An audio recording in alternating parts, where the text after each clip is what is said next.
네. 네, 안녕하세요. 죄송합니다. 네, 김영민 이사장님 모시고 오늘 얘기를 나눠볼 텐데요. 네, 바쁘시던데.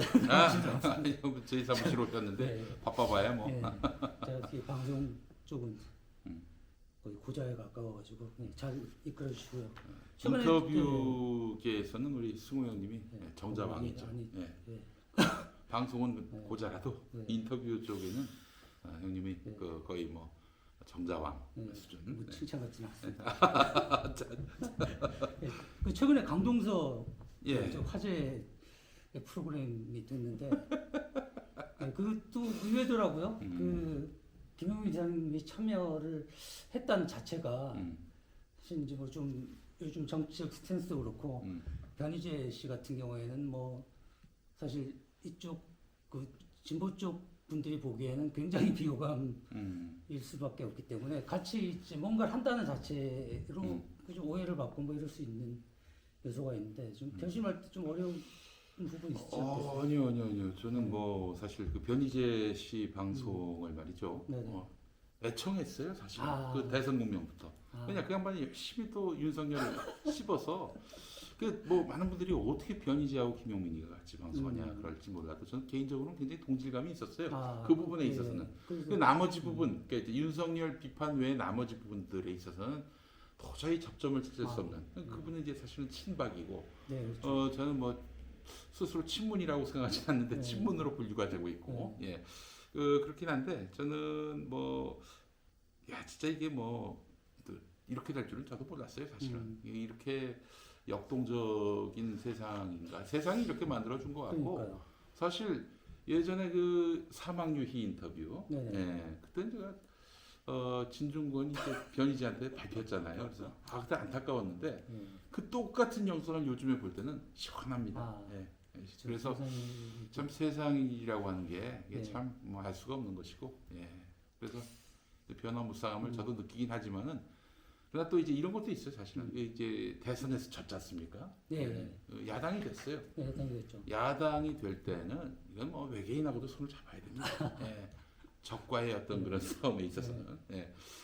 그래서 그만큼 이제 그 지금 어떻게 보면 지금 이제 윤석열 정권에 대한 어떤 비판이 엄중한 시점이다. 지금 어떻게 보면 외계인이랑도 손을 잡아야 된다 이런. 외계인하고 손 잡는 게 아니라 외계인에 맞서서 한일 간에 손을 잡아야 된다. 뭐 이런 얘기죠. 예. 지구인끼리 지구인끼리. 예. 합심을 해야 된다. 그 분위기가 굉장히 좀 화기애애하긴 했는데, 예. 예. 일단 그 부분에서 이제 다른 좀 오해를 받거나 손해를 보더라도 일단 필요한 시점이었다. 뭐 이렇게 보시는 거죠. 뭐 그게 손해가 되는지는 모르겠어요. 근데 저는 이제 만약 그거에 대해서 불편한 분들이 있다면 저는 그분들한테 그런 얘기하고 싶어요. 지금은 전략적으로 행동할 때다. 야당 됐는데 2판 4판이 됐지.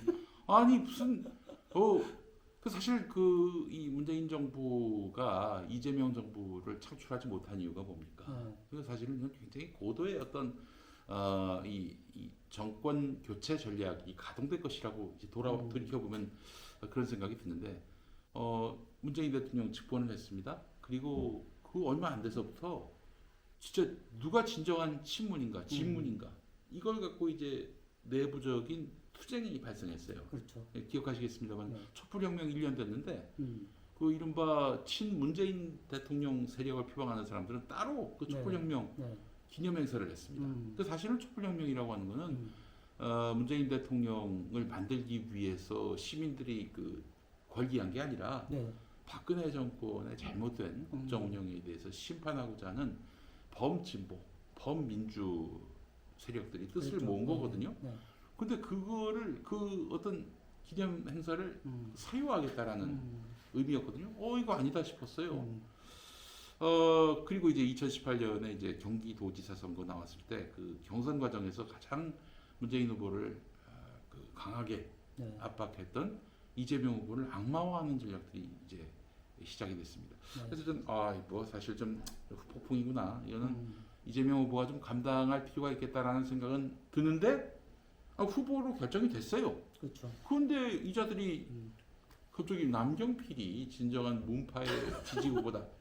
이 새끼들 이게 여기서부터 요것들은 이제 세작이다 틀림없이. 요거는 뭐 세작이라는 표현 제가 좀 그냥 네. 표현적으로 쓴 건데 이거는 작전 세력이다라는 생각이 드는 거예요. 그래서 이 여권 내부를 이게 진문이냐 반문이냐로 네. 이렇게 나누기 위한 어떤 그런 모종의 작전 세력의 개입이 아닌가라는 생각이 들었고, 예. 그래서 제가 이때부터는 이 친구들은 진짜 속아봐야 된다 예. 이런 생각이 들었던 예. 거죠. 예. 잠깐 저기 좀 삐뚤어진 것 같은데. 예. 방금 잡고. 제 인생이 삐뚤었기 때문에 뭐 많은 분들이 이해를 하실 거예요.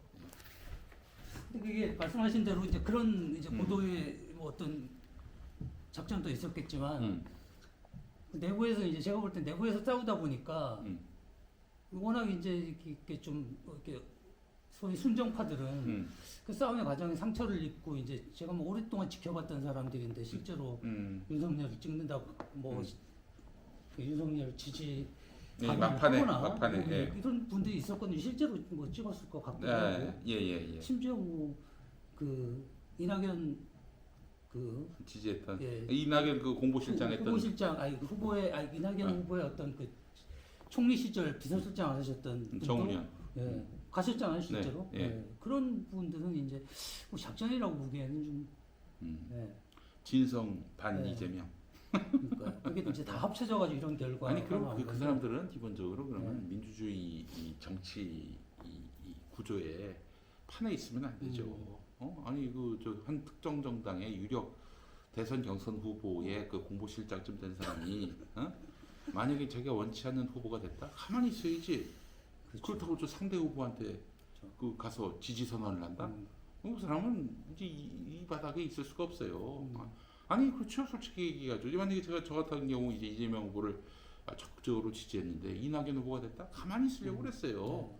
뭐 특별히 뭐 마음에도 없는 이낙연 후보 지지 뭐 이런 선언할 것도 없고 표정에서는 당연히 이낙연을 찍었겠지. 근데 그게 뭡니까? 뭐예요? 아니 정권 교체가 될 그런 사안인데 네. 그런데 그 정권 교체에 주역이 될 사람한테 가서 그 이제 지지 선언을 한다? 그는 정신 나간 짓이죠. 일부는 그래서 너무 말이 안 되니까 뭐 문재인 대통령의 진정한 후계자는 그 윤석열이다 이런 식으로 얘기하는 사람들도 있었고, 그래서 그 사람들이 지금 뭐 사실은 미운파를 스스로 또 자처하잖아요. 네. 미운파, 문과 윤을 합친 미운파. 그거에 대해서 그동안 지지받았던 문 대통령이 뭐라고 했습니까? 완전히 손절했잖아요. 네.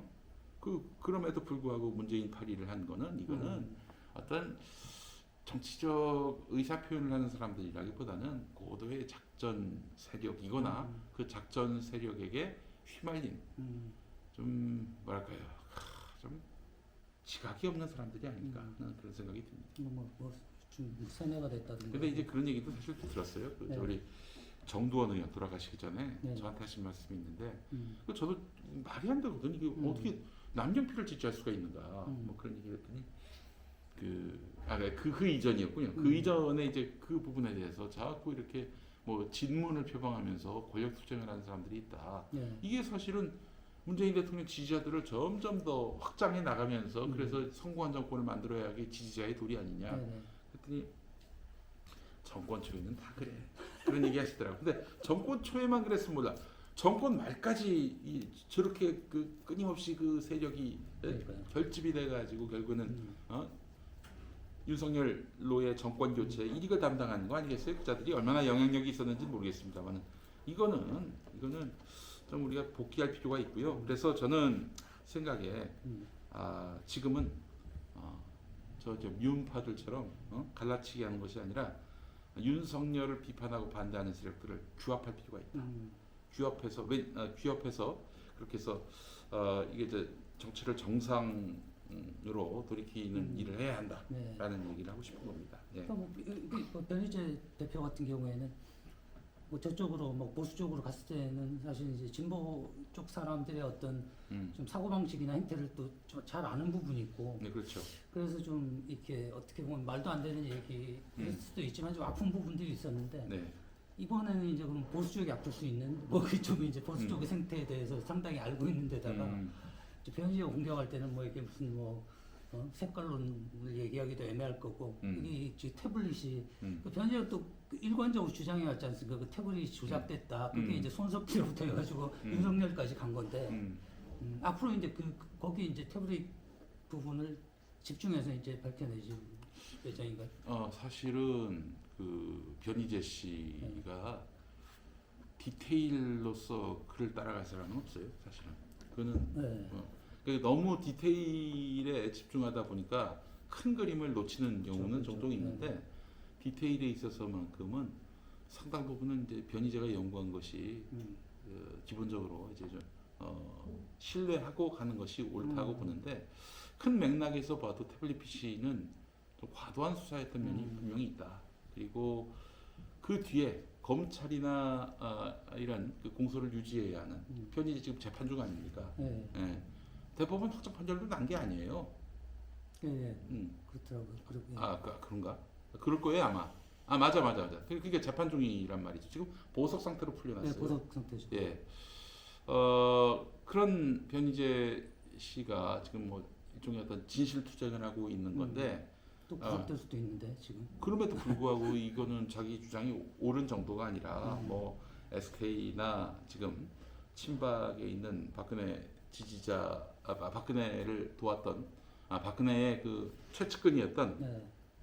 유영하나 김한수나 이런 사람들이 이 작전에 이제 가담했고 네. 태블릿 PC의 실소유주는 이 김한수고 그리고 SK와 홍석현이 일종의 어떤 그 음모를 꾸민 것이다라고 얘기하고 있잖아요.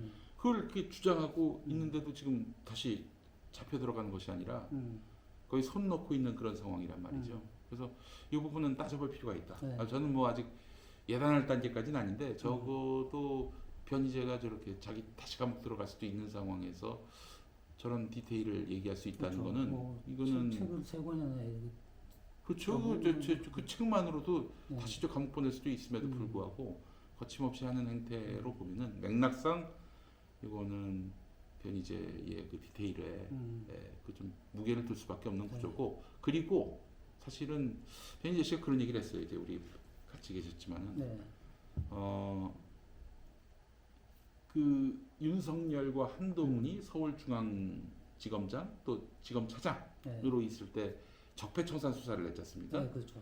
그때 이제 사실은 뭐 친여 성향의 우리 시민들은 지지를 했죠. 박수를 보냈고. 그래서 사실은 그 윤석열 검찰총장을 지지했던 거 아니겠어요? 그렇죠. 초기에 임명 단계에서.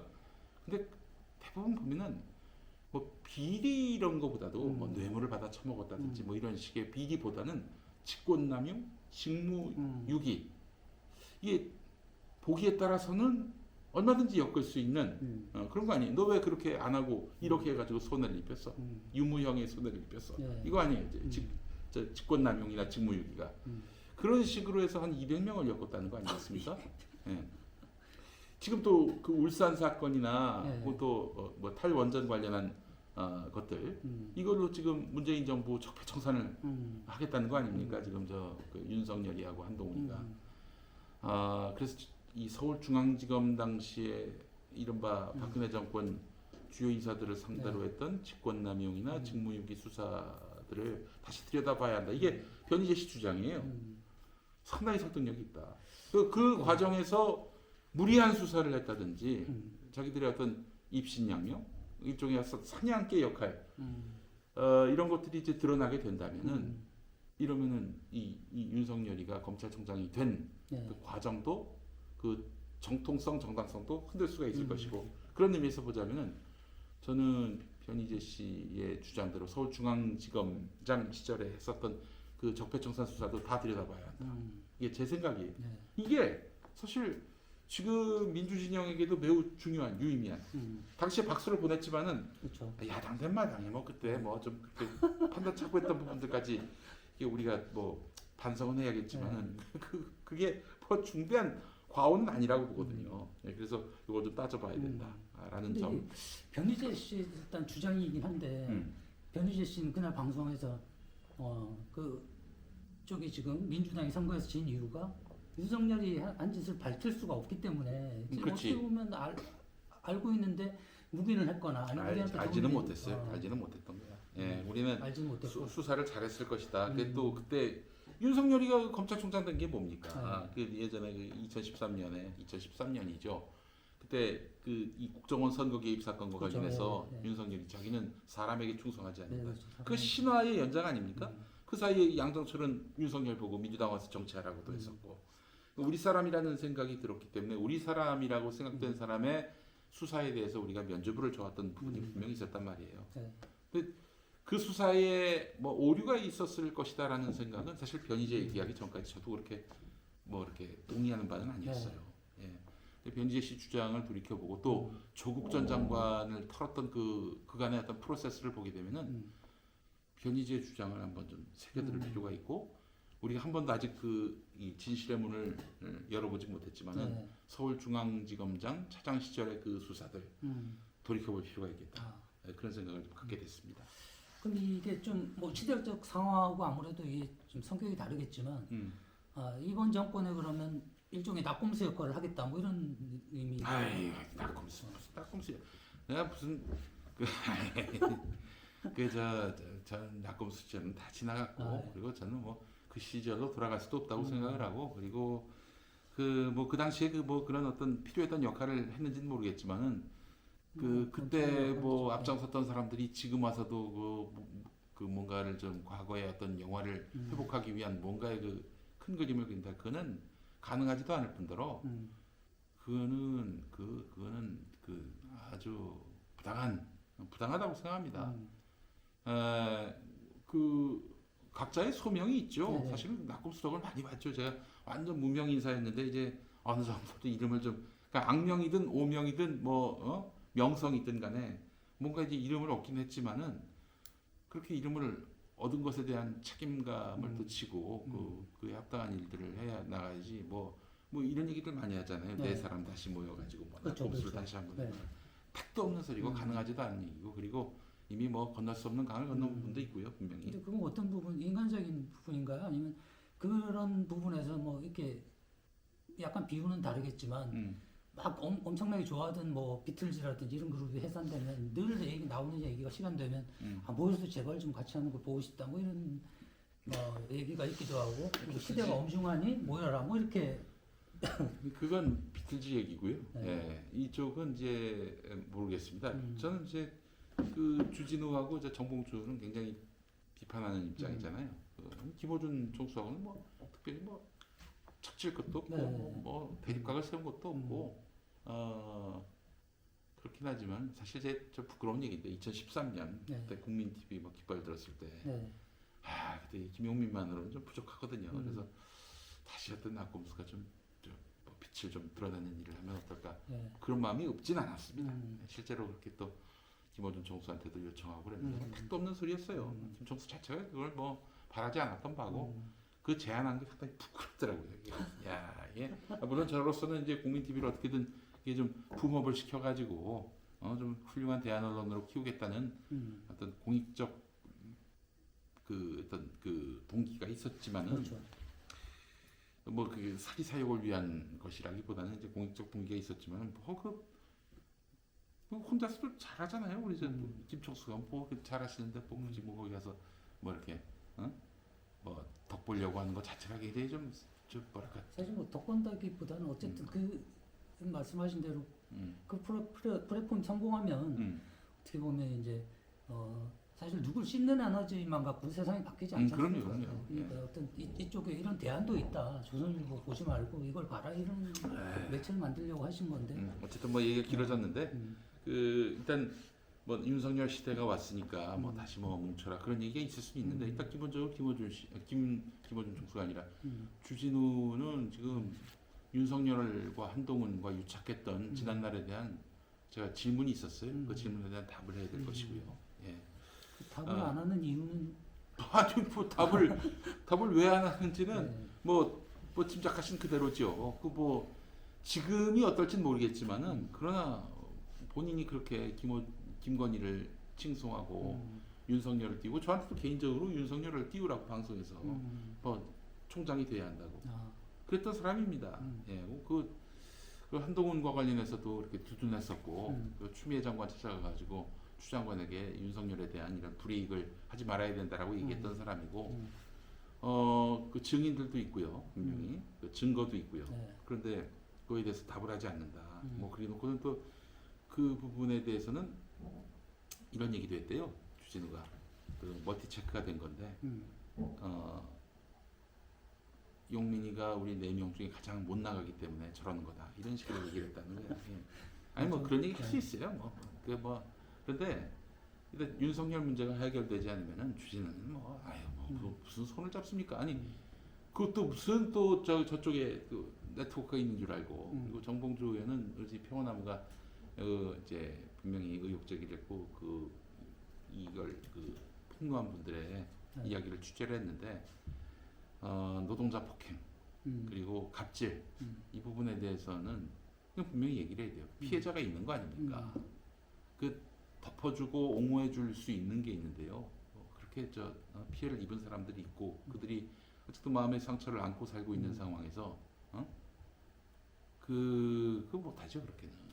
본인도 여전히 좀 큰 뭐 정치적 역할을 꿈꾸고 있는데 그런 부분을 해소하지 않으면 아니 솔직히 얘기해서 정봉주 미투 가짜 미투 사건 났을 때 가장 앞장서서 옹호한 사람이 바로 저였어요. 그 옹호가 도움이 됐는지 안 됐는지 모르겠지만 그 약자의 포지션에 있을 때 그래서 불이익 당할 때는 저는 그의 편이었습니다. 그렇죠. 누구보다도 아니 김어준 주진우가 정봉주 두둔한 거 보셨어요? 제가 가장 앞장서서 두둔하고 네. 편들었어요. 근데 보십시오. 뭐야 이게 도대체?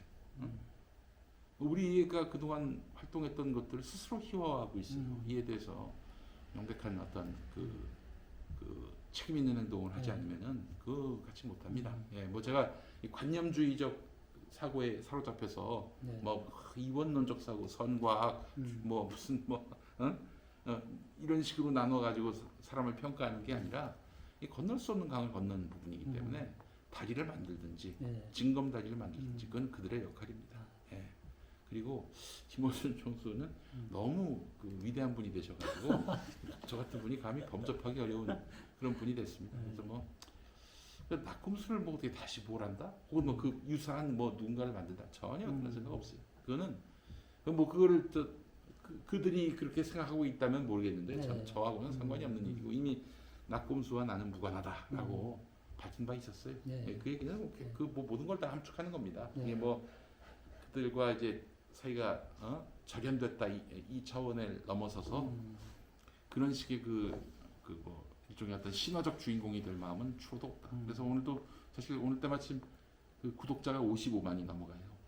그래서 제가 갈수록 좀 되게 입 바른 소리가 아니라 부담을 느끼는 것이 뭐냐면은 야 내가 만약에 이 사람들한테 배반하면은 그래서 제가 55만 하고 55만 명을 상대로 배반하는 건데 참 너무 그거는 끔찍한 일이다. 그래서 내가 마이크 켜질 때 인격과 꺼질 때 인격은 같은 사람이 되도록 노력해야 하지 않겠나. 꼭 그렇게 되긴 어렵지만 그런 생각이 들고요. 그러니까 마이크 켜질 때와 꺼질 때 인격이 다른 사람이 되면 안 되죠. 마이크 꺼질 때는 윤석열과 어깨 동무하고 마이크 켜질 때는 윤석열을 비판하고 마이크 꺼질 때는 정광훈과 어깨 동무하고 마이크 켜질 때는 정광훈 씹고 이러면 안 됩니다. 일관돼야죠. 근데 아까 국민 TV 얘기 나왔으니까 그 얘기 잠깐 하자면 그때도 사실 책임감 가지고 그거를 지키려고 유지했던 분은 김영민 이사장님밖에 없었던 것 같은데. 뭐 글쎄 뭐 그렇게 평가해 주시니 너무 감사한데. 근데 그게 생각보다 이렇게 안 됐던 이유는 뭔가요? 그 굉장히 아픈 구석입니다. 아픈 구석이에요. 그 진짜 손톱에 박힌 가시 같은 그런 의미기도 하고 그리고 또 많은 분들이 또 믿고 적지 않은 돈을 투자하셨는데 일단 저는 여전히 이제 조합원 신분이고 매달 아마 조합비가 나가고 있고 그리고 뭐 틈만 나면 좀 도움을 드리려고 하고 있고 지난 사실 그 2017년 대선 때는 1년 동안 무급 봉사하면서 누적됐던 그 빚을 다 털었어요. 지금 다시 또 이제 재판 5분 전이 된 상황이라고 얘기하시던데 근데 저는 뭐 얘기했어요. 만약에 문 닫을 상황까지 오면 나한테 와라. 내가 그럼 뒷감당을 하겠다. 이렇게 얘기한 상태고 지금도 여전히 뭐 있어요 존재가. 뭐 망한 걸로 아시는 분들이 있는데 망하진 않았습니다. 그래서 저한테 맡겨주신다면 제가 뭐 어떻게 그걸 살릴 수 있을지 모르겠지만 그 역할을 좀 하려고 하는데 잘 안 된 이유는 네. 뭐 결국 돈의 문제이긴 한데 그러니까 올바른 프로세스는 무엇일까 생각을 해봤는데 뜻 있는 언론인들을 모아서 그 경험 있는 언론인들을 모아서 새로운 규칙과 그 이런 편집 방향을 만들어 놓고 그렇게 해서 좋은 언론 컨텐츠를 만들어서 이렇게 그 언론 시장에 그 이렇게 영향을 미치는 일종의 뉴스타파 같은 프로세스가 옳았다고 생각을 했습니다. 근데 뉴스타파는 사실 탐사 보도 중심이고 그렇죠. 저희는 이제 편성하는 방송, 캐면 나오는 편성하는 방송을 표방했기 때문에 서로 좀 다른 길을 걸을 수 있지 않았을까 싶었는데 너무 이 조합원들의 이 주권을 강조하다 보니까 이게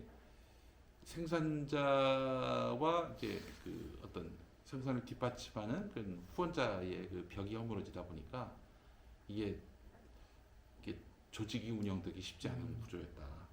그런 좀 생각을 해보고요. 그러니까 전문인 집단들이 그 훈련된 전문인 집단들이 이 방송 컨텐츠를 만들고 네. 그 지지자들이 계속 후원하고 또 이거 널리 알리고 그래야 되는데 경영이 깊숙이 개입하기도 하고 경영 개입해야 된다고 보는데 전 그거는 일종의 어떤 이사회를 통해 혹은 뭐 총회를 통해서 그렇게 해야지 이거 뭐 시시콜콜 예를 들면 아무개가 퇴사하면은 뭐 단체로 막 그룹 지어가지고 뭐 거기 그 안에 있는 또 다른 스태프를 악마화하고 뭐 이런 식의 또 내부에서는 또 이게 워낙 평등한 공동체를 추구하다 보니까 뭐 그 어떤 개통과 질서 같은 것들을 세우기도 쉽지 않고 이 민주적 언론의 실험을 이제 시도하다가 이제 결국에는 이제 불이 꺼지는 그런 양상이 돼버린 건데 이제 정당에서 많이 발생하는 그런 문제들이 그렇기 방송을 때문에 통해서도 리더십을 어떻게 존중하고 그렇게 이 전체 구조를 질서 있게 운영해 나가는가에 대한 서로의 합의 또 아니 합의 이전에 관념 이 자체가 없었던 것이 문제였다. 룰 만들면 뭐합니까? 정관 만들고 뭐 취업 규칙 만들면 뭐예요? 뭐 그걸로는 안 되는 거예요. 그러니까 처음에 시작했던 굉장히 선의로 그렇죠. 모두 다 선의로 이제 선의로. 시작을 했는데 그 선의가 무섭게 돌변하면 실망으로 바뀌면 무서운 안티가 될 수 있다라는 것들을 좀 알았어야 하지 않겠는가 하는 생각이 들고 그래서 제가 사실은 국민TV의 그 실패의 경험을 좀 거울 삼아서 네. 평온함을 좀 안착시키기 위해서 애를 많이 썼습니다. 그래서 제가 대표로 나섰고요. 음. 국민TV에서 내가 n분의 1로서 네. 노동자로서 이제 사실 들어갔는데 뭐 무슨 저 임원도 아니었고 대의원조차도 아니었어요. 그러나 여기서는 제가 책임지고 총대를 매는 네. 그 역할을 하고 그리고 무엇보다도 강력한 어떤 그런 존재감으로 후원자 지지자들을 모으는 작업들을 해나갔고 그때 이제 어떤 반민교사 같은 그럼요. 네. 예, 여기서는 교훈을 많이 얻었어요. 그리고 여전히 국민TV에 대해서는 제가 부채감을 갖고 있고 네. 언제든 뭐 정말 절체절명의 위기 상황이 와서 문 닫을 상황까지 가면은 저한테 이게 예를 들어서 뭐 리더십이나 이런 모든 것들을 맡겨준다면은 제가 그러면 또 국민TV와 관련해서 또 새로운 길을 한번 만들어보고 안 되면 뭐 문 닫아야죠. 뭐 어떡하겠어요. 아마 제가 손대면 문 닫기는 쉽지 않을 거예요. 네. 책임감도 있으시면 이렇게 뭐 기획력 있으시면 그럼요. 사람들이 저보고 저기 뭐 이렇게 했다는 저기 뭐 여기 조합원 가입했다는 분들이 많은데 제가 그분들 뭐 그분들을 어떻게 쌩깔 수가 있겠어요. 쌩까는 건 안 됩니다. 그리고 이재명 후보 얘기 좀. 네네네. 그 책도 내셨잖아요. 네네. 마이너스 이재명 책도 내고 지지를 하셨는데. 네. 근데 지난 선거에서 뭐 어쨌든 굉장히 선전을 했습니다. 좀 많이 질 줄 알았는데. 근데 네. 이제 0.7%까지 좁히고 했는데. 예. 그 저는 뭐 제 생각으로는 일단 민주당 핸디캡을 극복 못했다라는 좀 생각이 드는데. 네, 많이 정권 교체 여론을 이재명의 민주당을 좀 먼저 이렇게 좀 더 적극적으로 부각할 필요가 있지 않았을까. 그래서 제일 아쉬운 게 뭐냐면은 문재인 대통령 참 좋은 분이고 인간적으로는 저 그런 얘기를 했어요. 이런 평가를 했습니다. 이 평가가 문 대통령에 대한 어떤 그런 그 리스펙이 될 수도 있고 또 이제 디스가 될 수도 있는데 아 예수가 집권하면 이렇게 되는구나 아, 그런 생각이 들더라고요. 뭐 정치, 예수가 집권하면 이렇게 되는구나. 네, 뭐 정치 영역이 음. 어떻게 보면 자기 저기에 뭐 똥도 묻히고 뭐 또는 이제 뭐 우리 불자들을 위해서 부처님이 집권하면 이렇게 되는구나라는 생각도 들었는데 이게 정권 교체 여론을 이 말하자면 최소화할 수 있으려면은 문 대통령이 나를 밟고 가라 이랬어야 하지 않겠는가. 사실 전두환도 노태우한테 나를 밟고 그렇죠. 가라 했던 거 아닙니까? 예. 뭐 전두환으로 비유할 수 있는 분은 아니지만 아주 훌륭한 분이지만 이 어떤 정권 교체 과정에서의 차별성이 없다 보니까 너무 이재명 후보가 당 경선 이후에 너무 그 로키로 갔어요. 예? 그래서 이재명이가 집권하면은 더 나은 세상이 오는구나 라는 느낌보다는 문재인 정부 2기가 시작되는구나라는 느낌을 주는 건데 문재인 정부 2기가 되는 걸 바라는 분들도 많죠. 그렇죠. 민주당 지지자들이 그러는데 그러나 그 정권 교체 여론이 늘 50%를 넘었어요. 뭐 일부 조사에서는 많이 붙긴 했지만은 이 여론을 너무 묵살한 면이 있었습니다. 그러니까 어느 정부든 예수님으로 비유를 했습니다. 제가 문재인 대통령을 너무 이 발언이 좀 싫은 분들도 이해해 주세요. 예수님은 제가 가장 존경하는 대상입니다. 그 신으로 숭앙하는 부처로 해서 정부 부처에 숭앙하는 대상이에요. 그래서 문재인 대통령이 예수 같다라고 얘기한 거는 굉장한 리스펙을 얘기한 거예요, 솔직히. 예. 근데 그렇다 하더라도 정권 교체 위기 상황이면요, 이 정권 교체의 어떤 그런 시대 정신도 그 여당 후보가 담고 있어야 돼요. 아니 노무현 대통령은 김대중 대통령과 차별을 안 했습니까? 그렇죠. 했어요. 그 양반도. 그 포스터 보면 알겠지만 거기 그 새천년 민주당 후보라는 표기가 없어. 국민 후보라고 그랬지. 그러니까 가장 좋은 또 그러면서도 크게 그 민주당 지지층들이 요동하지 않을 그런 좋은 그 차별화는 그 홍남기를 무릎 꿇리고 전국민 재난지원금 그리고 소상공인에 대한 아주 전폭적인 지원 이런 것들이어야 하는데 이마저도 이건 뭐 문재인 대통령은 물론이고 김부겸 총리 이런 사람들이 거의 홍남기 페이스에 맞아 들어가지고 사실상 아무것도 못했어요. 하다못해 영업시간 제한도 그 뭐 거의 선거 임박해서 11시로 늦췄는데 11시로 늦춘다면 우리 형님 잘 아시겠지만 예를 들어서 9시에 문을 닫는다. 8시에 한 8시 한 반쯤 가면은 손님 받습니까? 안 받죠. 안 받아요. 그 10시 반 10시쯤 이제 폐장 분위기라고요. 그 누가 그 식사 먼저 하고 가서 술 먹겠어요. 이거 11시는 뭐 하나만 한 거예요. 최소한 12시까지 가야 되는 건데 그것도 이제 묵살해 버리고. 잘 가냥 안 해야 이게 차이가. 그렇지. 소주가 요만큼 남았을 때. 그렇지. 이거 한 병을 더 마시자 만약 이런. 이게 이분들한테 별 도움도 되지 않았고 지원금도 뭐 아주 쥐꼬리만 했고 그리고 그런 상황이었는데 그래서 내가 정말 내가 공식적인 참모가 아니기 때문에 내가 SNS나 그 떠들고 마는 거지. 제 참모라면 지금 기획재정부가 있는 세종시 가서 단식 농성이라도 하셔라. 그 앞에 돗자리 깔고 선거운동 중단하고 그렇게 해서 관철하라.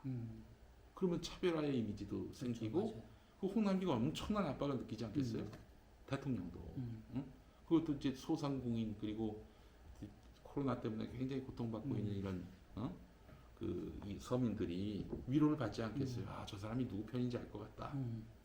그런 것들이 없이 그냥 문재인 대통령은 지지하는데 이재명 후보를 별로 안 좋아하는 사람들 마음을 얻으려고 하다가 너무 로키로 가다가 그렇게 된 게 아닌가 하는 좀 아쉬움이 있어요. 좀 많이 이제 일부 좀 극성 지지자들의 눈치를 너무 많이 본 게 아닌가. 좀 선을 긋는 거에 대한 이제 그 악마화 전략이 너무 심했기 때문에 이게 저는 사실 이재명에 대해서 굉장히 지지할 수밖에 없는 이유가 그 사람은 어떤 정치인과도 달리 악마화 전략을 무서워하지 않고 여기까지 질주한 사람이에요. 그렇죠. 싸워서 가장 참신하고 가장 선명한 진보의 아젠다로 이 사람을 지지해 줘야지. 그거는 어떤 이재명에 대한 호불호를 떠나서 이 시민으로서의 책무라고 생각을 했습니다. 예. 아니 그러니까 다 그냥 조중동 눈치 보고 저기 그 뭐 재벌들 눈치 보고 이런 또 뭐 요즘에 또 태미들까지 이들 눈치 보면서 마술 다 이런 정치인들이 그렇게 해가지고 대통령이 돼봐야 또 누구한테 고마워하겠어요? 국민한테 고마워하겠습니까? 그런 어떤 우리 사회에 이런 보이지 않는 혹은 보이는 권력들을 다 제치고 국민만 바라보고 역사의 대의와 정의만 믿고 여기까지 걸어온 사람은 물론 이재명에게도 뭐 상처도 있고 흠결도 있고 그렇겠지만은 여기까지 가장 앞질러서 온 사람은 이재명밖에 없어요. 저는 다음 대선도 이재명 지지할 거고, 예, 뭐 없어요 사실 아무도 없어 아무도 한 놈도 없어 한 놈도. 그럼 그 대통령 다음 대통령이 되기 위해서는 어떤 부분들을 채워 나가야 된다고 생각하세요? 예, 역시 그 네. 이번 대선도 네. 그 저거 아니었습니까? 뭐 어느 대선이든 결핍을 메우는 것, 그렇죠. 예. 결핍을 메우는 것 그렇잖아요. 그 군부 출신 노태우의 그 이 결핍을 문민 대통령 김영삼이 메웠고 김영삼이 시원하게. 그리고 무식한 김영삼의 결핍을 유능하고 유식한 네. 김대중이 메웠고 네.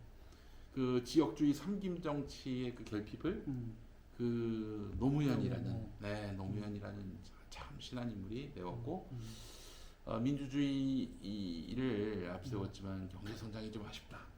물론 그것도 이제 허구의 어떤 그런 마타도였지만은 경제 성장에 이런 결핍을 메울 수 있는 경제 성장의 리더로 이명박을 채웠고 이명박을 선택했고 거짓말 잘하고 사리사욕에 눈이 먼 그런 이명박을 그래도 좀 반듯하고 정직한 이것도 역시 허구입니다만 그렇죠. 예. 애국심에 뭐 애국심 그리고 자기보다도 국가를 더 우선시하는 그럼 박근혜를 선택했고 이 박근혜랑 정말 개판 5분 전 그 국정농단 나라답지 않은 나라의 결핍을 문재인 대통령이 메웠고 자 그럼 문재인 대통령의 결핍은 뭐냐 뭐 아시다시피 권력을 내려놓은 것 강력한 리더십으로 국가와 국민에게 봉사하는 그런 어떤 좀 책임을 안 지는 태도로 그렇죠. 예, 뭐 그 표현은 우리 저 승호 형이 하셨어요. 예. 책임감이 강한. 그런데 그게 이제 윤석열이 됐단 말이죠. 이재명이어야 하는데 나는 그 시대 정신 문재인 대통령의 결핍을 메울 수 있는 유일한 정답은 이재명이라고 생각을 했는데 모양새만 있었던 뭐 아무도 뭐 눈치 안 보고 살아있는 권력도 들이대면서 이 권력의 장악력을 확고히 한 그런 이제 윤석열을 이렇게 선택한 거란 말이죠. 그게 참 그게 안타까워요. 그게 예? 이제 조만간 국민들이 그게 오답이었음을 아시게 될 텐데 그때 또 어떻게 또 참 그 고통을 쓸어 담으실 수 있을지 너무 안타까운데 그 다음은 그래서 그 걱정이에요. 이미 후계자는 정해졌어요. 저쪽은 한동훈이 한동훈하고 윤석열하고 어떻습니까? 검찰주의자라는 점은 너무나 확고히 일치되지만은 그러나 검찰주의자를 그 부각시키는 언론이나 지식인이 없어요. 그 윤석열의 저 개판 5분 전 무속에 휘둘리고 한동훈 필요하면 윤석열도 구속시킬 것 같은데. 아니 그 한동훈은 윤석열은 구속 못 시키죠. 한동훈은 아마 건진법사나 천공을 구속시킬 수도 있는 사람이에요. 그렇게 되면 확실한 차별화가 되는 거 아닙니까? 그렇죠. 예. 무속 혹은 뭐 이런 윤석열의 상식 밖의 그런 국정 운영 이런 것들을 바로잡을 수 있는 엘리트요. 그리고 똑똑하고 스마트하고. 솔직히 인정할 건 인정해야 되는 게 이 검찰 내부 사정을 잘 아는 어떤 그 언론인 얘기가 이 특성이 있다고 하더라고요. 이른바 그 정치권에서 이름난 검사들 보면은 오병우 같은 경우에는 요밀조밀 사건을 잘 만들어요. 그래서 유능하고 그 황교안은 있는 사건을 없애버리는 그런 쪽으로는 유능하고 그 두 가지를 다 겸비한 사람이 한동훈이라는 거야. 그렇기 때문에 부적이네. 예, 똑똑함으로 그리고 반듯함으로 이 쓰레기 언론들이 이렇게 한동훈을 띄워주면은 그 불가능한 일이 아니에요, 사실은. 예? 좀 뭐 법무장관 하면서 좀 더 좋은 이미지 얻고 하면 게다가 이제 이재명 같은 경우에는 이제 언론들이 우호적이지 않은 상황에서 계속 상처를 입힐 거란 말이에요. 그런 상황에서 뭐 그 원칙이 없는 사람, 그 앞뒤가 다른 사람, 그리고 아주 그 범죄자 이미지가 강한 사람, 막 살아온 사람 이미지를 더 씌우면은 5년 뒤는 좀 상당히 좀 어려운 상황이 되지 않을까 하는 생각도 드는데, 근데 또 이런 면도 있습니다. 이 그 항상 그 선거에서 한번 붙었던 사람이 떨어지고 다음에 나오면은 그 사람이 될 가능성이 그렇죠. 아무래도 인지도도 높고 한국 사람들이 좀 뭔가 한번 떨어진 사람에 대한 좀 짠하기도 하고 안철수만 빼고 이게 노태우의 2등이 김영삼이 다음 대통령이 되고 네, 그렇죠. 김영삼 김대중의 2등이 김대중이 다음 대통령이 되고 그래서 이제 이회창이 다음엔 될 거라고 생각을 했는데 국민들은 잘했잖아 김대중 그렇죠. 대통령이. 그러니까 노무현으로 정권을 연장시켜줬고 그 이회창은 더 다음에 또 나오려고 했다가 나왔잖아요. 나왔는데 이제 그건 또 이명박이 됐고 이명박하고 경선에서 2등이었던 박근혜가 다음이 되고 박근혜하고 본선에서 붙었던 그 2등 문재인이 다음 대통령 되고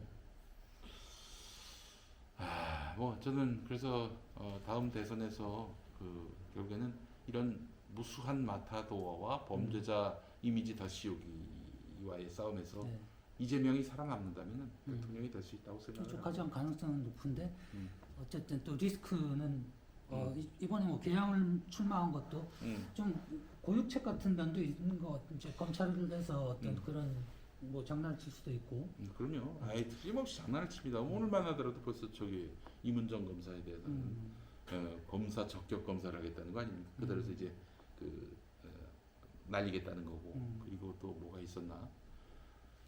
그 이재명 성남 FC 그리고 뭐 경기도지사 시절에 법인카드 경찰이 탈탈 털고 있잖아요.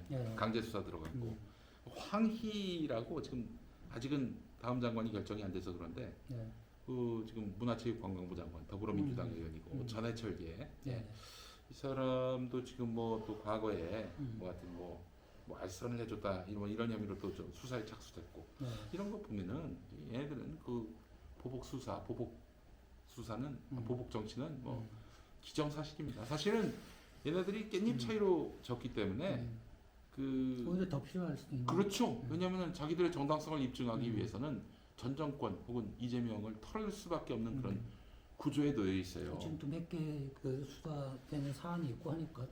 그래서 뭐 틀림없이 그렇게 가게 될 텐데 그 참 이런 것도 또 견뎌내야 할 것이고요.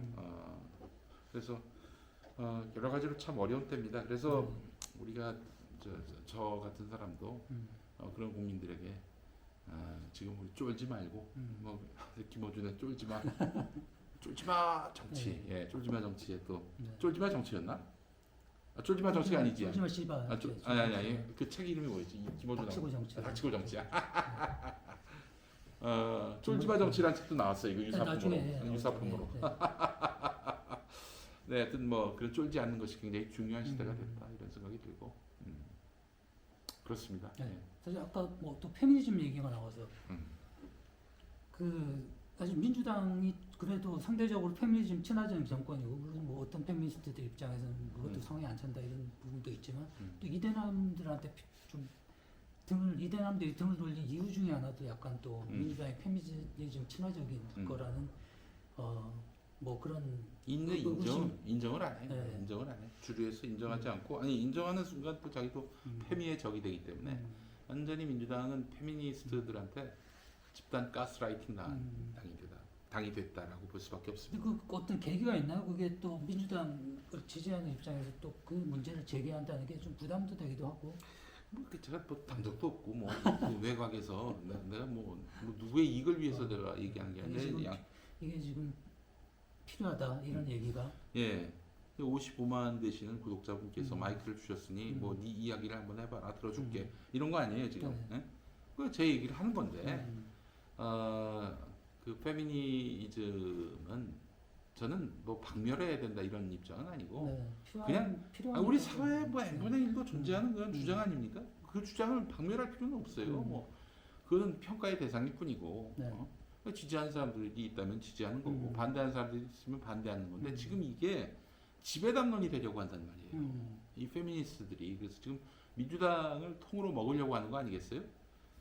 그러니까 자꾸 사과하라 지금 박지현이가 이 레디컬 페미니스트 박지현이가 그렇게 얘기하는 건 뭐냐면은 그거는 뭐 사과를 하면 내가 용서해 줄게 이게 아니라 사과를 해야 자기들의 어떤 전리품을 손에 쥐게 되는 거거든요. 또 인정한 거잖아. 자기들의 정당성이 또 확보가 되는 것이고 그렇게 해서 나는 심판하는 대상 너는 심판당할 대상으로 만들어버리는 이런 아주 무섭고 야만적이고 유치한 그런 이런 레토릭을 그냥 뭐 아무 필터링 없이 그대로 받아들이고 있으니 이건 무슨 희망이 있겠나 싶어요. 이거는 털고 가지 않으면 안 됩니다.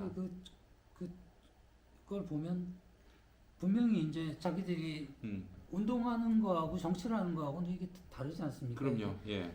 정치를 하겠다는 건 자기도 이제 책임을 지는 자리에 쓰는 거고 자기는 어떤 비판을 받아야 되고 거기 비판에 대한 대답을 해야 되는 자리가 있는데 여전히 자기들은 누군가를 평가하는 위치에 놓고 계속 뭐 사과하라 뭐 이렇게 하는 게 저는 결정적으로 이 어느 당이든 다 페미가 있는데 이 페미들 보면요 그 당에 충성하지 않아요.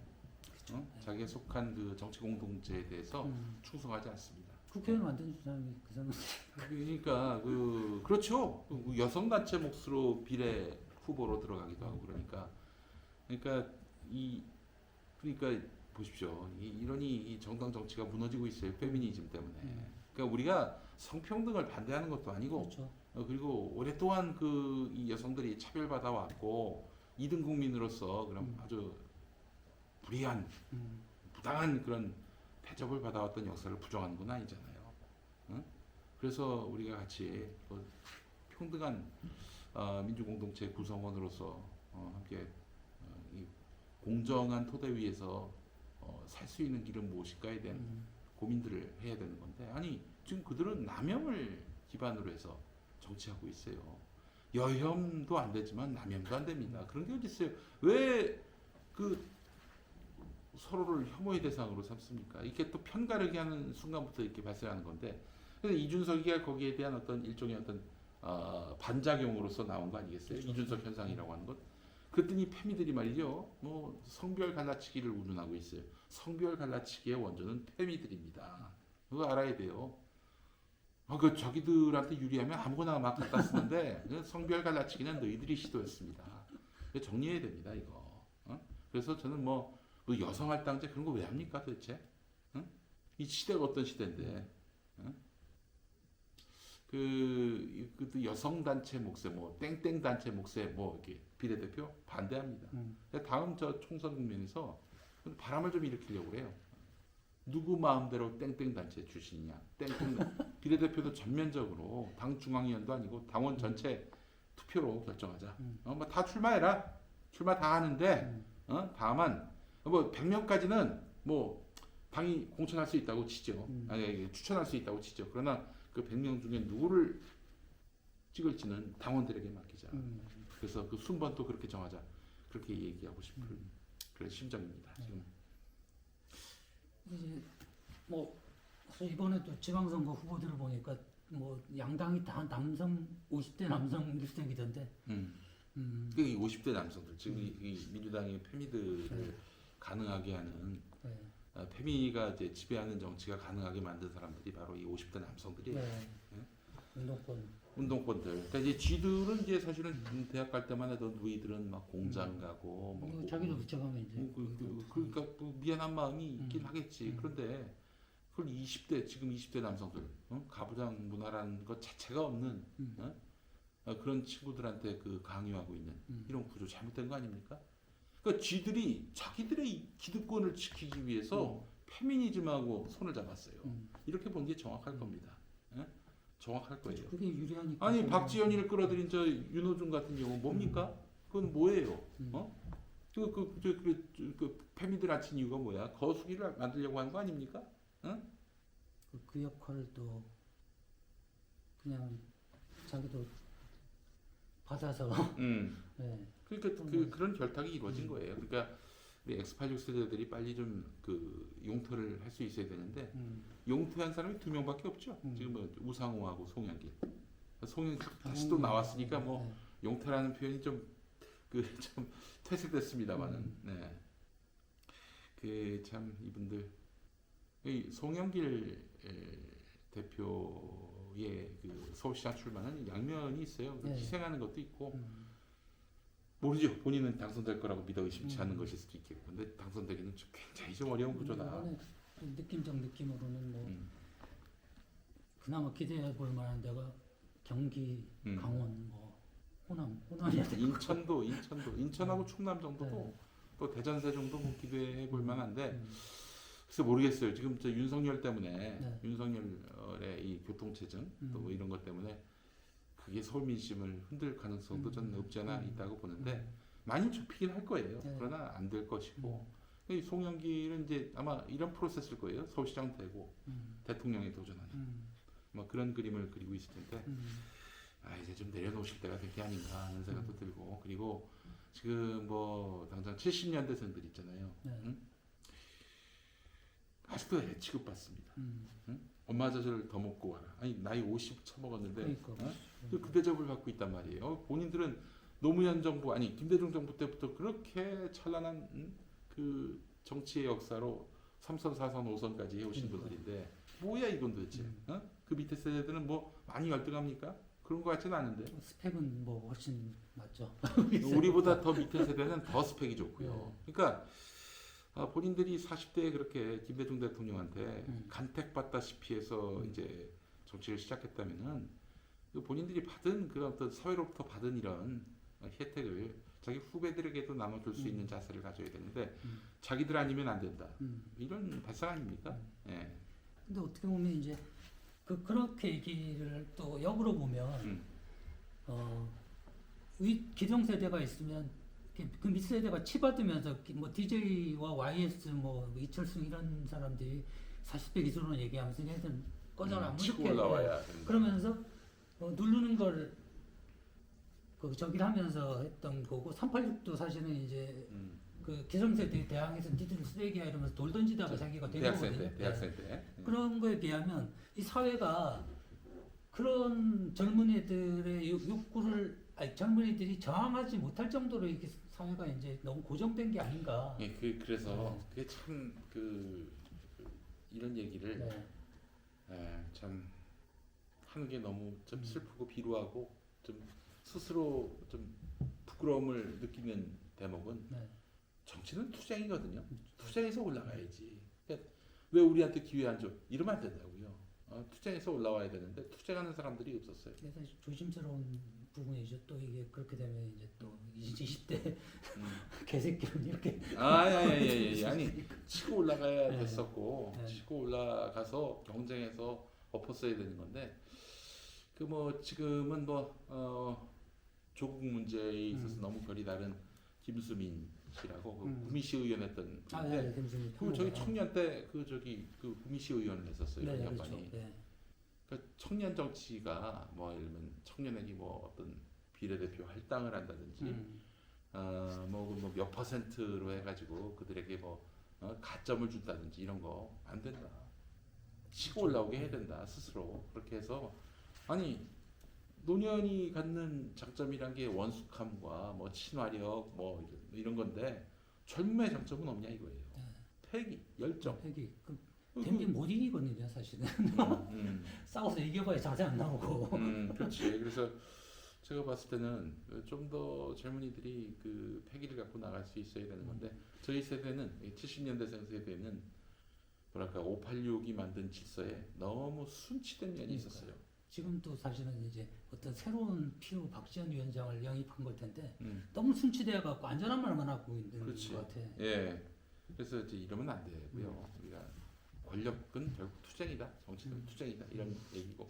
그럼 왜 너는 정치를 안 하냐 이렇게 묻는 분들이 있습니다. 저는 2012년 총선 패배 책임을 지고 정계를 떠났습니다. 예.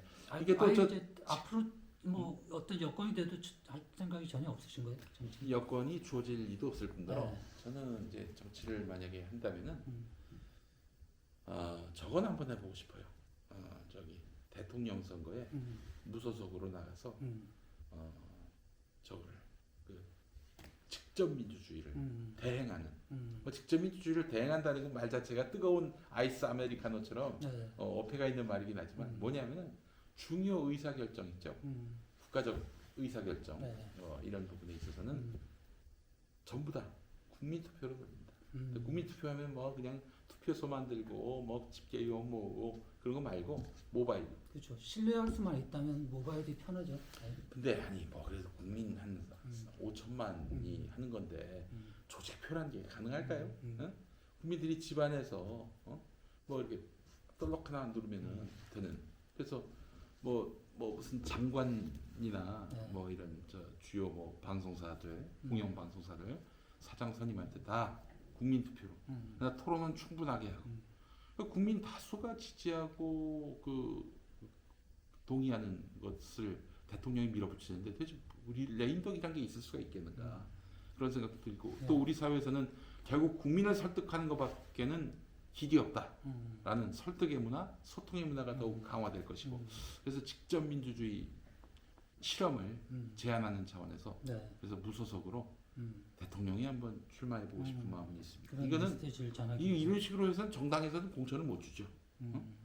그래서 그 포스터도 왜 그 얼굴이 비춰지는 용지 있지 않습니까? 여러분이 대통령이다. 네. 그래서 이제 뭐 또 구체적으로 75% 이상이 무조건 그 대통령이 받고 50% 51대 49 뭐 이렇게 된다 그러면은 그럴 때는 정말 그 고심을 해야죠. 네. 예, 뭐 그래서 그 그래서 국민 다수의 동의 최소한 60% 넘을 때까지 계속 토론을 붙이는 그 과정들. 전 그래서 그게 또 우리 사회를 한층 더 민주공화국으로서 토대를 구축하는데 네. 그 도움이 되지 않겠는가. 근데 막 굉장히 긴급한 사안이나 이럴 때는 이제 대통령이 뭐 결정할 때도 있을 수 있겠죠. 뭐 국가안보와 관련한 사안. 예를 들어서 뭐 어디서 침략을 해온다.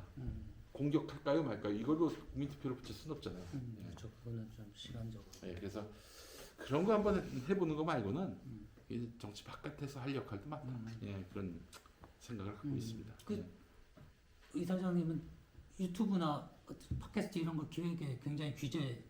규제까지는 뭐 예. 네, 뭐 새롭게 준비하는 뭐 그런 방송 있으신가요? 뭐. 6월 21일 날 목사고시를 보는데 한국 기독교 장로회라고 문익환 목사께서 그 속했던 교단 계속 진보적인 개신교단이죠. 여기가 네. 여기서 이제 목사고시를 보는데 여기 시험 지나면 이제 김용민 TV를 좀 획기적으로 업그레이드 해야죠. 그래서 좀 그 거대 담론 같은 거 그리고 뭐 그리고 굉장히 그 뭐랄까요 이런 메시지들을 스테레오 타입이 아니라 재밌게 유려하게 그리고 퀄리티 있게 한번 만들어 보려고 그래서 뭐 예능 같은 경우도 하고 싶은데 명랑 민주화 운동회 이런 거 명랑 민주화 너무 지금까지 너무 이제 너무 진지해가지고 이쪽 그렇죠. 뭐 앉아가지고 토크만 하고 그게 아니라 청년들 불러다 놓고 우리 그 86 형님들이 과거에 했었던 거 있잖아요. 담 넘어가기, 수배 중에 담 넘어가기 뭐 이런 그렇죠. 게임. 옛날에 오징어 게임처럼. 그렇지. 그렇지. 오징어 게임은 좋은 모델이죠. 옷을 456명 모아가지고 그렇지. 450만 원을 주는 거예요. 456만 원. 그리고 그 플라스틱 병에다가 물을 가득 넣어가지고 누가 멀리 던지나 그런 거. 명랑 민주화 운동회 이런 거 한번 해보고 싶고. 네. 재밌겠네. 예, 그리고 페미니즘을 통렬하게 반박하는 패러디 드라마도나 나의 아줌마 뭐 이런 거. 나의 아줌마. 나의 아줌마. 그러니까 젊은 남성과 이제 나이 드신 아줌마 간의 그런 애틋한 사랑 뭐 이런 거. 그 전에 그 나이 어린 여성과 나이 든 중년 남성의 그 그렇죠. 러브라인을 그렸다가 뭐 페미니즘 난리가 났잖아요. 어떻게 개저씨를 좋아할 수 있나? 뭐 아니 나이 먹었다고 어떻게 다 개저씨야. 이성균까지 개저씨면은 대체 우리 같은 사람들은 죽으란 얘기 아닙니까? 예? 뭐 그런 게 혐오적인 발상인데 옛날 아이유 씨가 또 누구 저기 장기하 씨 사귄다고 난리 났었잖아요.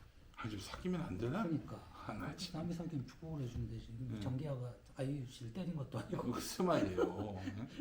이런 식으로 해가지고 뭐 좀 새로운 어떤 그 드라마나 개그 같은 것도 해보고 싶고 네. 그리고 그렇게 가는 것이 좋을지 아니면 아예 그 저널리즘 영역으로 가는 것은 어떨까 하는 생각이 들고 고민이 많습니다. 근데 어쨌든 추구하는 바는 뭐냐면은 뭐 개그든 뭐 예능이든 뭐 드라마든 시사 토크든 이 정부 아래에서 민주주의를 지키는 그런 시민들의 결집된 힘, 동반자 뭐 이런 역할을 하고 싶어요. 네. 네. 그래서 뭐 매불쇼도 런칭을 하셨고 음. 이선옥 매불쇼에 작가, 앞서서 네. 불금쇼를 네, 그렇죠. 그 어떻게 보면 그분들이 좀 더 인기 세상에 알려지는데 이렇게 산파 역할도 하신 셈인데 그렇게 그런 진행자를 딱 고를 때 느낌이 오나요? 이 사람 재밌겠다. 이게 요 어떤 거냐면은 딱 말씀을 나누다가 요거 한 10회 이상 나오겠다 싶으면 딱 무조건 그 느낌이. 네. 이거는 또 이분하고 대화를 나누는데 한 10회 이상 나오겠다. 시리즈물로 그분하고 손잡죠. 뭐 이완배 기자님이라든지 이완배 기자. 이선옥 그 요즘 작가님이라든지 핫한, 예. 그리고 워낙에 네. 정영진 씨하고는 제가 친한 관계고 네. 뭐 형제 그 이상이죠. 그리고 정영진 씨가 어느 날 최욱 씨를 데려왔는데 이거 뭐 만만치 않은 거예요. 그 두 사람 갖고 한번 해보자 해서 이제 뭐 만들었던 게 이제 불금쇼고. 예. 또 이제 또 정영진 씨나 최욱 씨가 이 인맥들이 좋은 인맥들이 그렇죠. 많아요. 예, 그래서 그분들 통해서도 또 많은 분들이 또 배출이 됐고 또 스타가 되고 그랬죠. 예. 그리고 예전에 좀 잊혀졌던 뭐 분들이 다시 이름을 알리기도 하고. 그렇죠. 현진이 형도 그런 경우고. 현진영고 현진. 요즘 뭐 또 이렇게 딱 좀 이 사람 좀 눈에 띈다 이런 사람 젊은 분들 중에 계속 이제 그런 분들을 발굴해야 되잖아요. 방송이라는 거. 그렇죠. 예, 요즘은 참 네.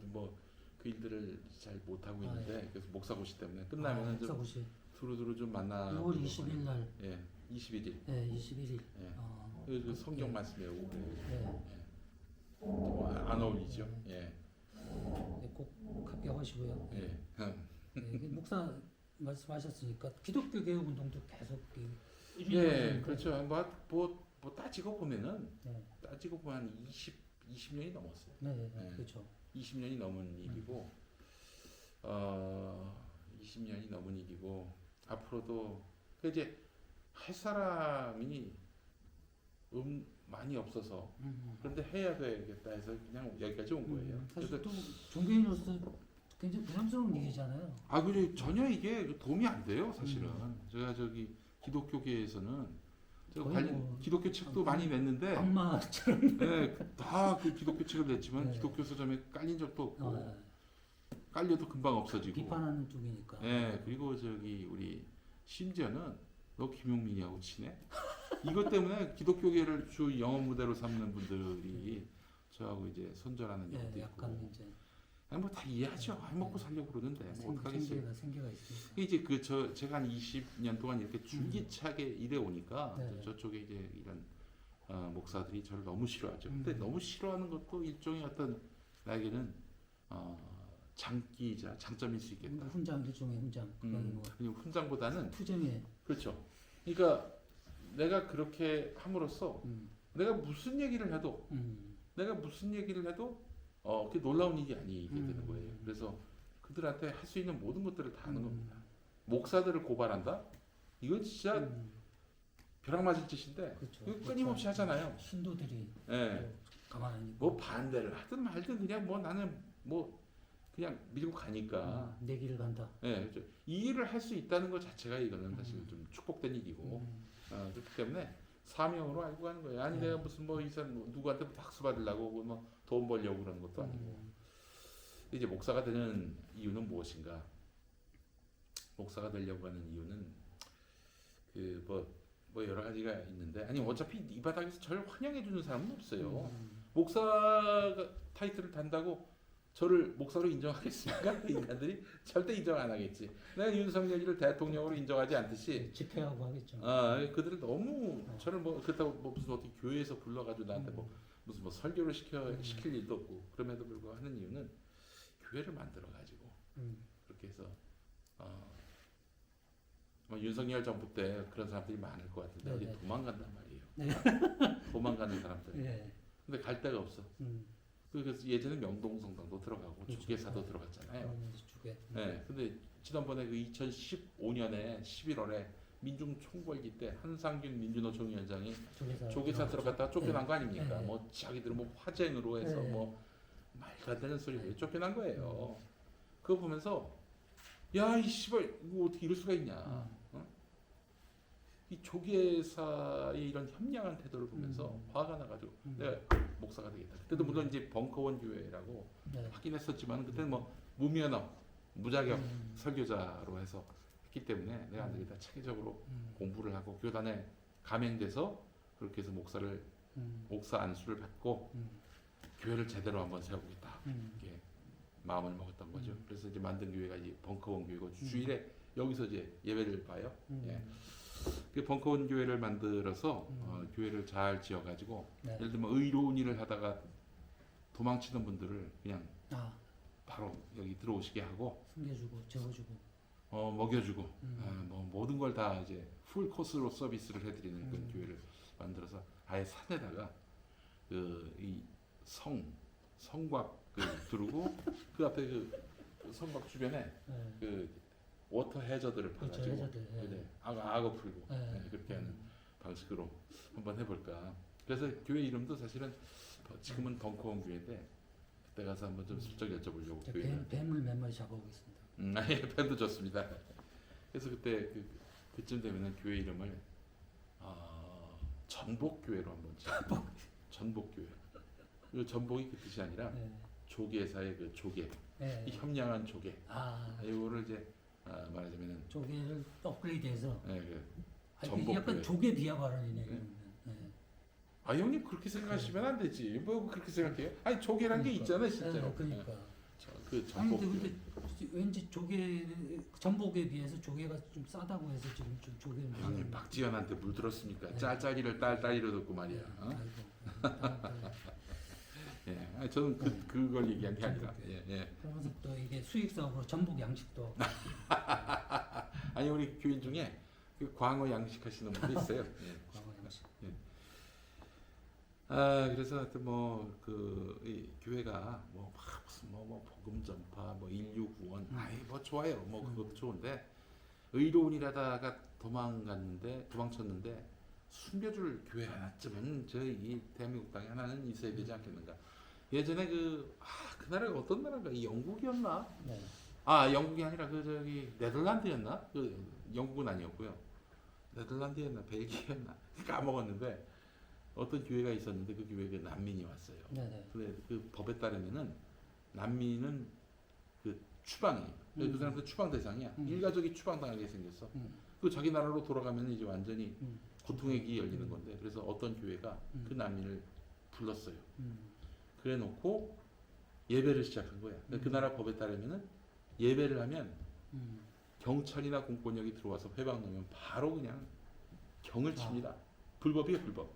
그래서 이분들을 교회 안에다 놓고 한 60일 넘게 예배를 봤어요. 일종의 필리버스터. 그렇지. 24시간 60일 동안 하다가 결국 정부가 두 발 다 들었죠. 예, 그 살게 해주는. 야, 이거 보면서 대단하다. 이게 진짜 교회가 아니겠다 이거는.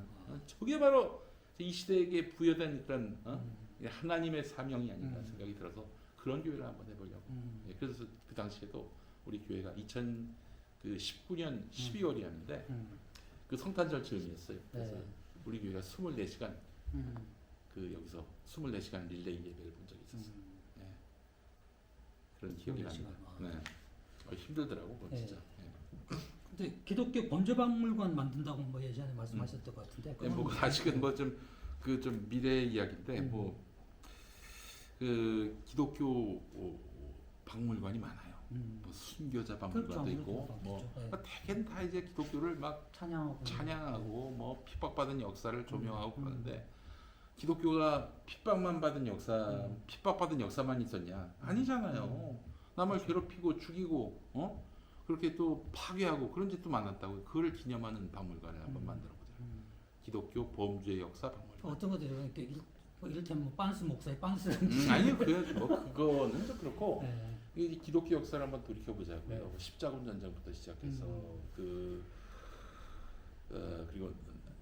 북미, 남미, 남미는 가톨릭, 북미는 개신교가 가서 원주민 학살하고 또 살던 일상을 파괴하고 그 살던 자기를 파괴하고 그 짓거리 했잖아요. 그것뿐만 아니라 그 저기 마틴 루터 종교개혁자 마틴 루터부터 네. 해서 마녀 사냥을 해서 마녀 사냥이 교회로부터 비롯된 그렇죠. 거예요. 그렇죠. 네. 그리고 각종 그 전쟁 범죄 그 인류가 그 예수가 온 이후로 벌어진 전쟁의 거의 한 90%가 기독교가 관여된 전쟁이었어요. 예? 문명이 혹은 뭐 그 종교 자체가 그 전쟁의 주역인 적이 있었는데 이런 부분들 그리고 우리나라에서는 당장 제주 4.3 사건 서북 청년회가 네. 이렇게 그렇죠. 예, 제주도로 가서 괴롭히고 또 앞서서 여수 순천 사건도 그랬고요. 네. 예. 이런 그 우리 개신교의 그 여러 역사들 부끄러운 역사들을 다 이렇게 한 군데서 네. 볼 수 있고 그리고 마지막은 이제 회개하고 반성하고 두 번 다시 이런 일이 없도록 노력하자 평화를 위해 쓰자라는 그런 그런 어떤 고백과 결단의 그 장으로서 만들려고 했는데 그 제주도를 좀 생각하고 있어요. 제주도. 박물관 제주도에. 그 제주도의 4.3 사건 네. 무수히 많은 분들이 그 고초를 겪었잖아요. 그렇죠. 물어봤어요. 제주도 계신 분한테 어디가 이렇게 학살 지었냐 했더니 그분 한숨을 탁 쉬면서 제주도 전역이 그렇다. 전역이 다 그렇다. 아무데나 세워도 다 거기가 기념지가 된다. 그 말씀을 하시더라고요. 또 거기서 3만 명 이상이 돌아가셨으니까. 그러니까 그래서 그 부분과 관련해서 그런 역사들을 다 이제 그 좀 파악할 수 있는 그곳에 가면은 그 기독교 범죄 역사를 헤아릴 수 있는. 그러니까 중세 범죄 역사 박물관이라고 있어요. 저 네. 독일 쪽에. 네. 근데 기독교 범죄 역사 박물관은 전 세계에 아무데도 없죠. 만들 필요가 있습니다. 예, 그래서 그래서 기독교가 엄청난 교인들이 있고 영향력도 큰. 기독교가 선이고 나머지는 다 악이다. 이런 구조의 사람들이 다 지배당하고 있는 거 아닙니까? 뭐 그래서 얼마 전까지 이런 게 있었어요. 노플 고자의 고지론이라는 것도 있었는데 개신교인이 사회적으로 높은 위치에 올라가면은 그 사회는 하나님 나라처럼 된다. 말도 안 되는 소리인 거죠. 개소리죠. 그러니까 지금 한국 개신교회가 교인들의 사회적 책무에 대해서 뭐 가르칩니까? 네. 다 개인적으로 복 받고 부자 되고 뭐 건강 얻고 뭐 이런 거에만 그 막 몰두하고 그 가스라이팅하고 있는 상황인데 네. 그런데 그 교인들이 높은 자리에 올라간다? 이명박처럼 되는 겁니다. 이명박 이후로 게 사라졌어 고지론이. 예. 저도 이제 이런 개신교인들이 기독교도 악의 편에 설 수 있구나. 한나 아렌트의 그 악의 평범성처럼 예. 이런 것들을 일깨워주는 것만으로도 굉장히 큰 일이 될 수 있지 않겠는가 생각이 들었습니다. 방송을 천직으로 삼고 계시는데 방송인으로서 궁극적인 목표는 어떤 건가요? 저는 이제 뭐 우리 사회가 페미니스트들이 뭐 완전 히 장악한 사회인데 기성 방송에 들어갈 수는 없을 것 같아요. 들어간다는 건 뭐 취업한다는 게 아니라 뭐 진행을 한다든지 뭐. 또 얘기가 나오니까. 그래서 저는 뭐 이제 일단 유튜브를 기반으로 유튜브는 누가 없앨 수가 없으니까. 그렇죠. 근데 마지막 보루니까 여기를 기반으로 해가지고 목회를 하면서 그래서 우리 사회에서 이제 외면당하고 악마화된 사람들을 좀 끌어안는 일도 해보고 싶다. 그래서 목사가 되면은 제가 정말 하고 싶은 일이 무연고 노인들, 그러니까 자식들이 장례도 안 치러주겠다는 그런 노인들, 자식이 누군지도 모르는 노인들을 그렇죠. 찾아가면서 그 장례 예배를 봐주고 또 자살한 분들 있잖아요. 네. 자살한 분들 예배도 제가 돌보고, 예. 그리고 뭐 용인할 수 없는 그런 결혼을 하는 분들을 위한 주례도 보고 네. 이런 일들도 하면서 저 일도 하고 싶어요. 아무도 이건 상상을 못했는데 그 성범죄 때문에 사회적으로 낙인이 찍혀서 어디 대외적 활동도 못하고 사회적 제기를 못하는 사람 자기 스스로는 다시는 그렇게 살고 싶지는 않은데 근데 예, 죽어야 끝나는 그런 운명에 처하는 사람들을 위한 목회도 하고 싶어요. 네. 그 사람들한테 야 너희들 잘했어 니들이 뭐 잘못했냐 이게 아니라 그렇죠. 그게 아니고 이제 당신들도 제기할 수 있다. 잘못한 만큼의 책임을 졌고 그 감옥까지 갔다 왔으면은 다시 제기시켜야죠. 그게 차별금지법의 핵심 내용 아닙니까? 전 차별금지법을 매우 지지합니다. 근데 차별금지법을 만든 사람들은 그 성범죄자들은 예외다. 차별을 계속해야 한다. 이런 주장을 펴고 있는데 아유 정말 참 어떤 그 자기 운동이 이제 도구마에 빠지면 우리 그건 예외로 쳐야 된다라고 그렇죠. 이제 네. 그게 정의라고 얘기를 하는. 그러니까 이제 도구마의 그 어떤 항아리 속에 갇힌 도구마가 아니라 세상을 향해 열린 도구마. 그 도구마의 목회를 한번 해보고 싶습니다. 그래서 이 시대에 정말 비난받고 홀대받는 사람들을 다 이웃으로 여기는 예수님이 그랬던 거 아닙니까? 당시에 그 사마리아인들이 사실은 옛날엔 유대인이었는데 그 이제 강대국의 침략을 받고 나서 이제 북이스라엘이 아시리아한테 망했잖아요. 네네. 722년 기원전 여기 시험 문제 나오기 때문에 722년 기원전 722년에 이제 멸망을 당했다고 그때 이 아시리아 놈들이 와가지고 사마리아에 산 사람들을 겁탈을 합니다. 성폭행을 해요. 그래서 아이를 갖게 만듭니다. 그때부터 이제 유대인들은 그 이방인하고 몸 섞었다고 이런 사마리아인들 자체를 완전히 이 범죄 집단으로 여기고 그래서 예를 들면은 여기가 사마리아 사는 곳이다 그러면은 이렇게 돌아간다는 거야. 범죄 피해자인데 완전히 그냥 사람 취급도 안 했고 그거를 무려 700년 넘게도 그 전통이 이어진 거예요. 물론 사마리아인들도 그에 따라서 이제 유대인들에 대해서 굉장한 어떤 불쾌감, 분노가 있는 것이죠. 그래서 말도 섞지도 않고 완전히 그랬는데 예수님이 그 사마리아인을 찾아가가지고 사마리아 사는 동네로 가가지고 사마리아 여인에게 대화를 나누고 또 위로를 하셨단 말이에요. 이거는 정말 혁명적인 역사인 거예요. 그렇죠. 이거는 이 혁명을 왜 오늘은 못하는가? 오늘의 사마리아인이 누구겠어요?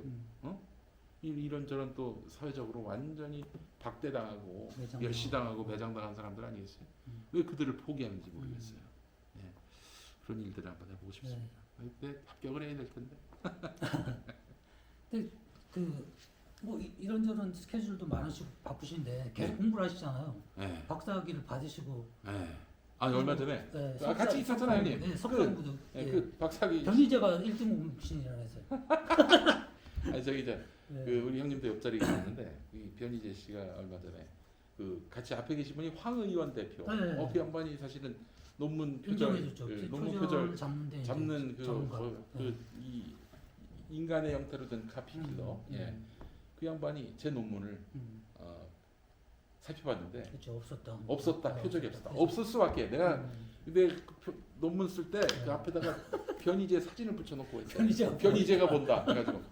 그래서 열심히 했었죠. 그래서 감시가 이렇게 또 필요한 또 아니 근데 사실은 뭐 그때 뭐 많은 또 민주인사들이 그렇죠. 그 변희재한테 굉장히 고초를 겪었지만은 당했다고 할 수 있을 텐데 근데 그게 결과적으로 연구윤리를 또 높이는데 기여한 면도 있기 때문에 긍정적인 부분도 이제 생각을 하고 또 과도한 면도 없지 않아 있었던 것 같기도 하고 그렇죠. 평가에 따르면은. 근데 어쨌든 그게 이 뭐 하여튼 그 선을 이루어가는 하나의 과정이었다는 생각도 드는데 모르죠. 제가 뭐 표절이 걸려가지고 막 완전히 사회적으로 낙인 찍히면 영원히 치떨면서 살 수도 있을 텐데. 근데 어쨌든 뭐 그랬습니다. 그때 공부를 열심히 했죠.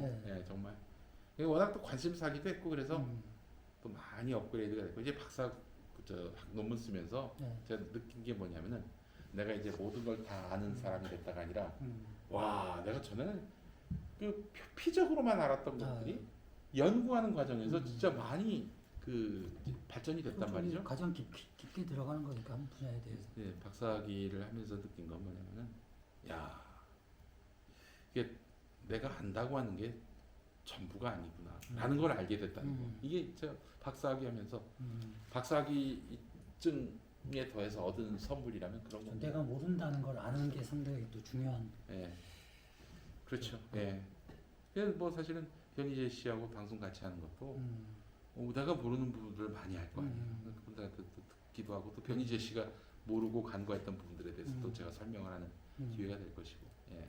그러면 일주일에 그러니까 목소거시 때까지는 2주에 한 번 하시고, 네, 네. 네, 그 끝나시면 일주일에 한 번씩 일주일에 한 하시고. 번씩. 네. 예. 근데 어떻게 보면 이런 게 뭐 앞서서 이제 그런 뭐 봉사나 어떤 뭐 약한 사람들을 돌보는 일을 하겠다는 거에 다 포함이 되는 부분이겠지만 그래도 뭐 이 사람이 바라는 세상이 있을 거지 않습니까? 이 언론을 통해서도 구현하고 싶은 뭐 이런 것일 수도 있고 그런데 네. 그런 게 어떤 세상인가? 뭐. 아, 제가 구현하고 싶은 세상은 네. 뭐또 이렇게 뭐 이빠른 얘기들을 뭐 할 수도 있겠지만은 네네. 이렇게 뭐 이빠른 얘기는 뭐 충분히 한 것 같고 네. 제가 어느 지점에서 폭발하냐면은 단점을 한번 얘기해 볼게요. 네. 저를 좀 객관화해 보자면은 나를 무시한다라고 생각하는 사람들에 대해서는 그 진짜 뭐 진짜 좀 한국 사람들이 그런 거에 대해서는 못 참죠. 한국 사람들이 다 그렇습니까? 저만 그런 줄 알았는데 근데 정도 차이는 좀 있는데. 치가 떨리는 거예요. 왜냐면 나 컴플렉스도 많고 그래서 저도 좀 그런 게 있는데. 너 저 나를 무시했으면은 너 앞으로 피곤해진다. 지금 진중권이 걸려들었어요. 그 무시하는 인간들에 대해서는 정말 근데 뭐 진중권 님은 뭐 다 무시하잖아요. 아니 근데 다 무시해도 좋은데 나를 무시했으니까 당사자로서 무시당하는 사람으로서 그냥 그러고 넘어가면 안 되지. 나 안 넘어가요. 네. 네, 끝까지 갑니다. 그렇기 때문에 뭐 보시면 아시겠지만은 그 제 페이스북에 쓰는 거 보면은 네.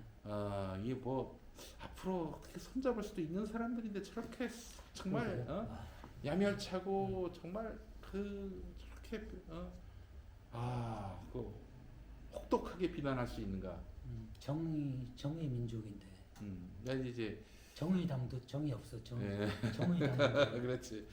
그래서 그럼에도 불구하고 저는 그거는 용납하지 않는 게 이제 제 단점이에요. 네. 아마 그래서 제가 뭐 때문에 언론 활동을 하는가라고 보면은 뭐 정직하게 보면은 나는 나름대로 열심히 살고 있고 그래도 좀 비교적 반듯하게 살려고 뭐 이런 거. 애를 쓰는데 나를 무시해? 무시해? 너 이씨가 좋아 그러면 나도 한번 무시한 그 대가가 어떠한지를 좀 보여줘야겠다. 무시무시하게 보여주겠다. 네, 뭐 그런 게 사실 뭐 지금까지 제가 눈꽃 새 없이 살아온 어떤 삶의 열정의 동력이었던 것 같기도 하고, 예, 뭐 그렇습니다. 뭐 그렇게 해서 실현된 공익도 뭐 적지 않은 것 같고, 예, 뭐 그러려고 하는데 뭐 저한테 닥쳐진 불이익이나 이런 것들을 별로 두려워하지 않습니다. 예, 그래서 뭐 공공의 무대에 뭐 전혀 설 수 없다 하더라도 또 뭐 사회적으로 집단적 왕따를 당하더라도 저는 저로서 이에 굴하지 않고 살아가는 그런 모습을 보여주고 싶어요. 예. 굉장히 바쁘실 텐데 뭐 따로 취미 활동 같은 거 없어요, 형님. 그거 없어서 지금 그냥 일만 하시는 거예요? 아내가 그간 동안 제가 스트레스를 어떻게 풀어요? 술도 안 드시잖아. 그지 선거 지고 나서 정말 얼마 동안은 삶의 낙이 없이 너무 고통을 받았고 그 이제 라디오 진행을 이제 끝내면서 그러면서 또 한동안 굉장한 우울증이 또 있었고 그 이제 아내가 아니 뭐 취미가 좀 있어줘야 되는 거 아니야? 네. 취미가 너무 없다. 뭐 산책을 좋아하나 뭐 그렇다고 하다못해 아무런 뭐 어떤 노하우가 없어도 가능한 낚시를 좋아하나 뭐 등산을 좋아하나 아무것도 좋아하는 게 없는데 뭐 좀 취미를 좀 하나 갖는 게 좋지 않겠냐? 그래서 진짜 취미 생활을 하는 법이란 책이 있다면 한번 사서 읽고 싶습니다. 또 취미 생활을 하는 법도 공부를 해서. 네, 그 공부를 아니 이제 취미 없이 살아온 지가 너무 오래됐어요. 진짜 일을 취미 삼아서 해왔는데 그게 뭐 일이 잘 되면 뭐 그걸 스트레스 해소되고 뭐 이런. 그런 면이 있었어요. 근데 이제 그게 너무 이게 어떻게 하다 보니까 정치 트랙까지 올라와서 뭐 선거 때는 뭐 선거 기간 동안에는 신나지 뭐 할 말도 많고 그런데 또 어떤 그런 목표하는 바 목적하는 바가 잘 안 되면은 그때는 또 아주 나락으로 떨어지고. 그 삶에 있어서 가장 큰 사건은 아무래도 선거 나가셨던 건가? 2012년 사건이 아무래도 가장 컸죠. 예, 그 전으로 제가 무명에서 유명이 되기도 하고 뭐. 낙공주하고 연계해서. 네, 그렇죠. 예. 아니 저는 뭐 총선 출마하거나 정치를 할 마음이 전혀 없었는데 이게 뭐 떠밀었잖아. 근데 사실은 김어준 총수가 굉장히 많이 알게 됐죠. 저로서는 정치의 그 민낯을 제대로 보게 됐고 한 번 출마하지도 않은 인간들이 무슨 선거 얘기하고 정치 얘기할 때 보면은 빈틈이 있어요. 틀림없이. 이게 그렇죠. 선거는 한 파리를 안 가본 사람들이 꼭 이제 뭐 다 얘기하죠. 그렇죠. 예. 파리바게뜨밖에 안 가봤어요. 이게 이제 피라상도 가봐야 돼. 이게 이제 그 선거는 한마디로 모든 욕망이 다 모이는 곳이다. 예.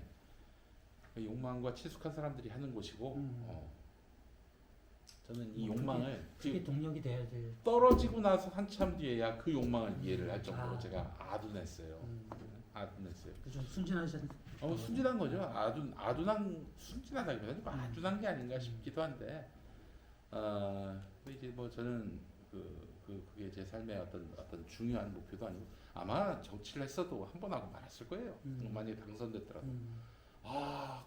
그 자체 그게 즐겁나 봐요. 그게 참 이게. 뭐 이렇게 연예인하고 관상이 똑같다고 하잖아. 정치인 연예인들 주목받는 게 좋고 어떤 사람은 누군가의 눈에 띄는 게 힘든 사람이 있는가 하면 그럼요. 사실 저도 욕을 먹어도 그냥 주목받는 게 좋은 사람. 욕을 하도 많이 먹고 그러니까 이제 뭐 어느 정도 제가 저게 됐었죠. 뭐 굳은 살이 배겼지 마음에. 근데 그걸 즐겨하거나 좋아하는 사람이 절대 안 돼. 뭐 저기 어떤 태생이 정치인인 사람은 사람들이 자기를 비난할 때 너무 행복하다는 거야. 악플 달림 좋아하잖아. 와, 이 사람들이 나한테 관심 있어. 네, 그런 것들. 그래서 정치인들끼리 막 공방전발이고 말싸움하고 다 저는 일종의 쇼라고 보면 될 거예요. 예. 저는 미워하면 진짜 미워하거든요. 함부로 미워하지 않습니다. 어느 단계까지 참다가 이제 드디어 이제 선을 넘었다. 그러면 이제 그때부터는 정말 그 인간이 무시무시하게 그냥 장래 영정이 될 때까지 미워합니다. 예. 그러니까 저 같은 사람 정치가 어울리지도 않고 예. 삶에 있어서 그렇죠. 그 사건이 제일 컸고 저를 완전히 새로운 사람으로 만든 계기가 아마 그 이전만 해도 저는 이 관념주의에 사로잡힌 사람이었어요. 그 이제 한마디로 페미니즘하고 별 다르지 않았어요. 의견이. 결국에는 뭐 무슨 약자를 위한 어떤 그런 페미니즘으로 이념 자체는 좋은 거니까.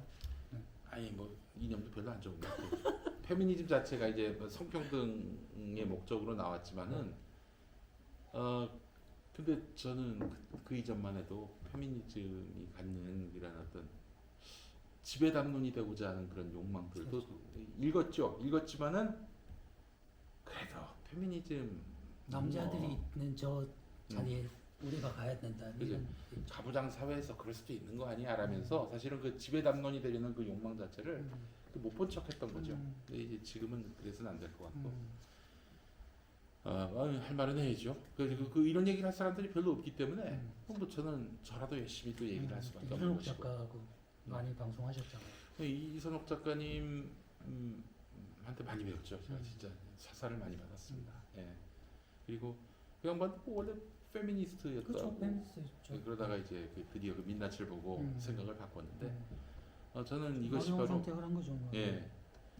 바울도 그랬거든요. 바울도 아주 뭐 극단적인 유대인 엘리트주의자였는데 어느 순간 확 돌아서서 유대인뿐만 아니라 이방인에게까지 그런 사랑과 구원과 진리의 말씀을 전했던 그런 사람이 됐습니다. 예, 저는 이제 이선옥 작가 통해서 이렇게 또 보다 폭넓은 그 양반이 안티 페미니즘을 알려준 게 아니라 그렇죠. 그 휴머니즘 진정한 우리 사회의 그 평등과 인권의 문제에 대해서 바로 볼 수 있게 해준 분이에요. 저한테는 눈을 뜨게 해주신 분이죠. 네, 그렇게 생각합니다. 그 낙곰수가 음. 어떻게 보면 굉장히 영광스러운 장면이면서도 또 어떤 면에서는 또 상처도 준 부분이 있을 텐데 삶에 있어서 어떤 아이고 뭐 어떤- 얻은 게 더 많죠. 뭐 덕이 훨씬 많고 그 상처라고 하는 거는 그는 뭐 아무것도 아닌 그런 구조고 선거 출마도 뭐 낙검수를 하는 와중에 이제 한 건데 저에게는 이득이 더 많았죠. 네. 이득이 더 많은 게 맞습니다. 예. 거기서도 뭐 이렇게 그래서 이제 박근혜 때 좀 힘들고 뭐 그렇긴 하지만 아이 뭐 덕이 득본 게 더 많죠. 뭐. 그거를 부정하는 거면은 그건 진짜 그건 사실을 얘기하는 게 아니죠. 예.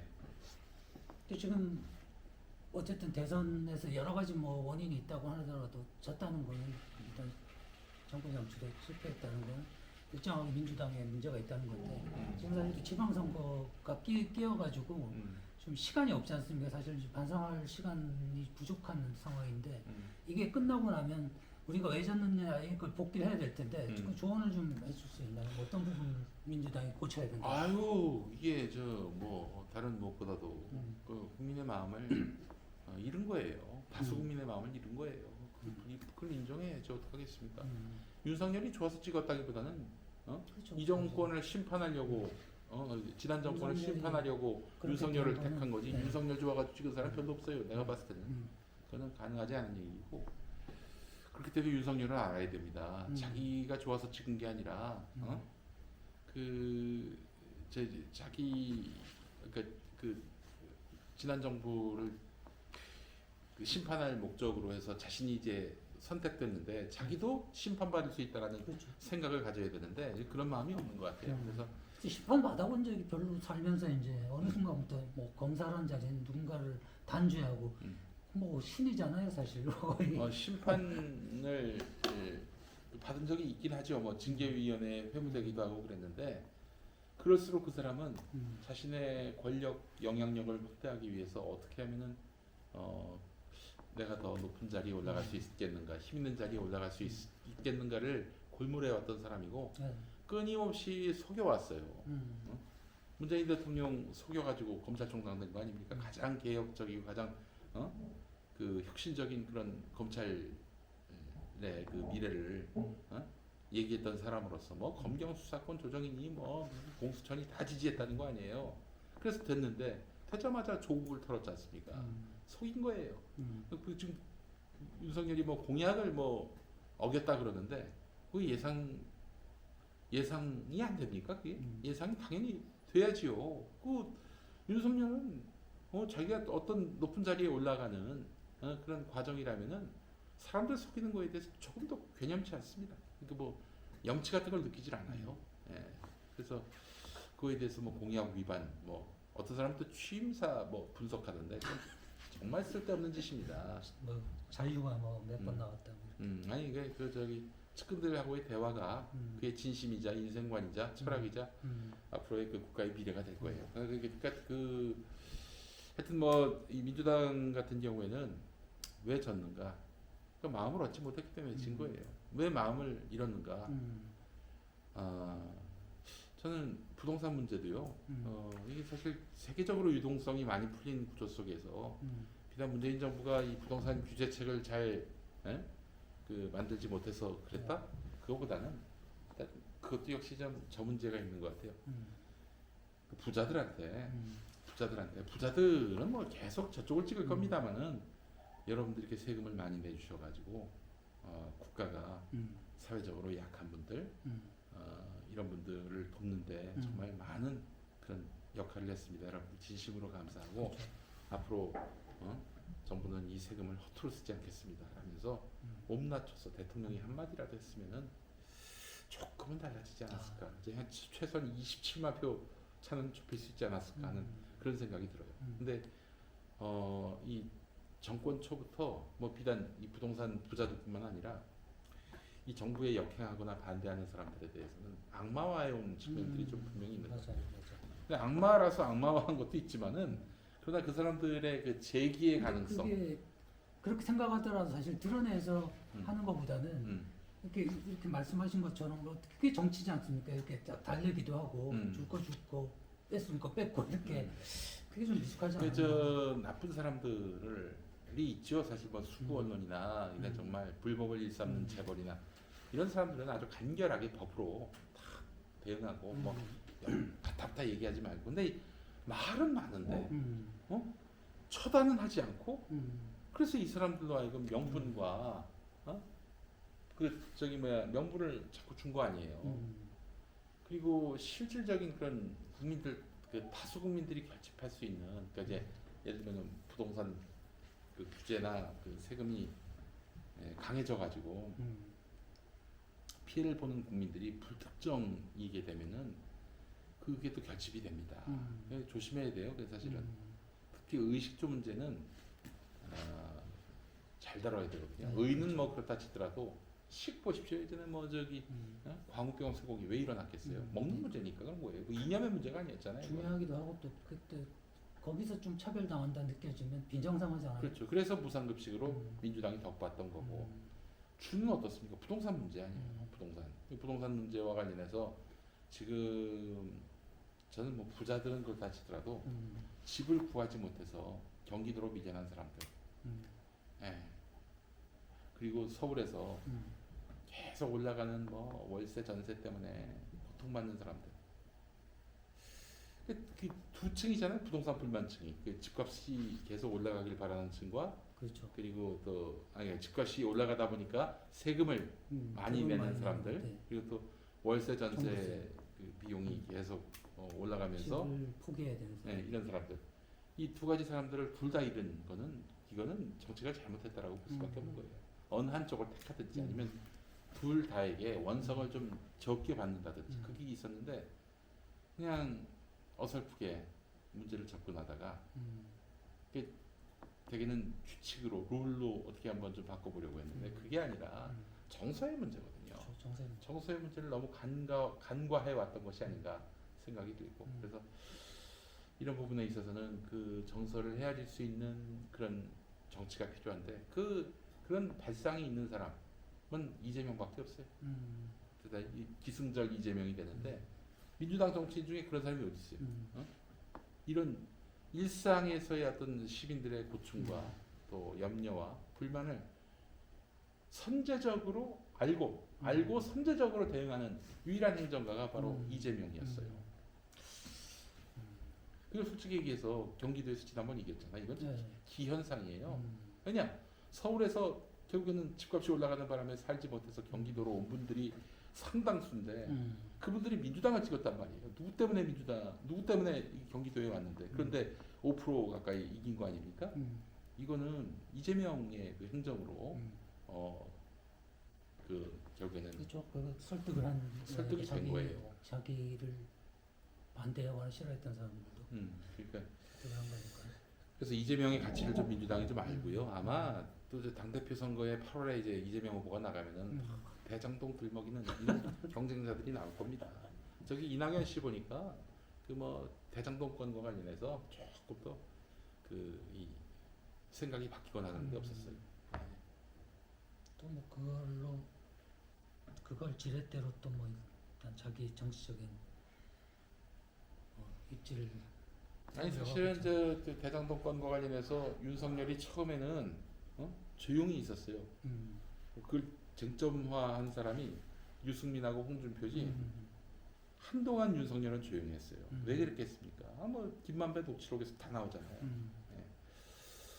결국에는 경선에서 이기려고 대장동권으로 한번 판을 한번 흔들려고 했는데 그것도 여기서 또 얻을 수 있는 교훈이 이낙연식으로 정치에서는 그 어떤 네거티브 이슈를 가져와도 먹히지가 않는다. 그 점을 또 분명히 이낙연 씨는 알아야 될 거예요. 또 정치를 계속 할지도 모르겠지만은 네거티브만으로는 이길 수가 없어요. 그 생태탕 보십시오.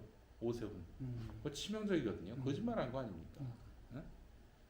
뭐 이런 것들이 별로 먹히지 않았던 건 뭐냐면은 심판 정서가 견고하면은 그 어떤 그 심판의 대안으로 거론되는 사람의 허물이라도 그게 다 그냥 덮어지는 거예요. 이재명의 명망 뭐 김부선 나오고 뭐 저기 저 뭐야 그 해경공 김씨 관련한 트위터 나와도 그 2018년 지방선거에서 압승했잖아요.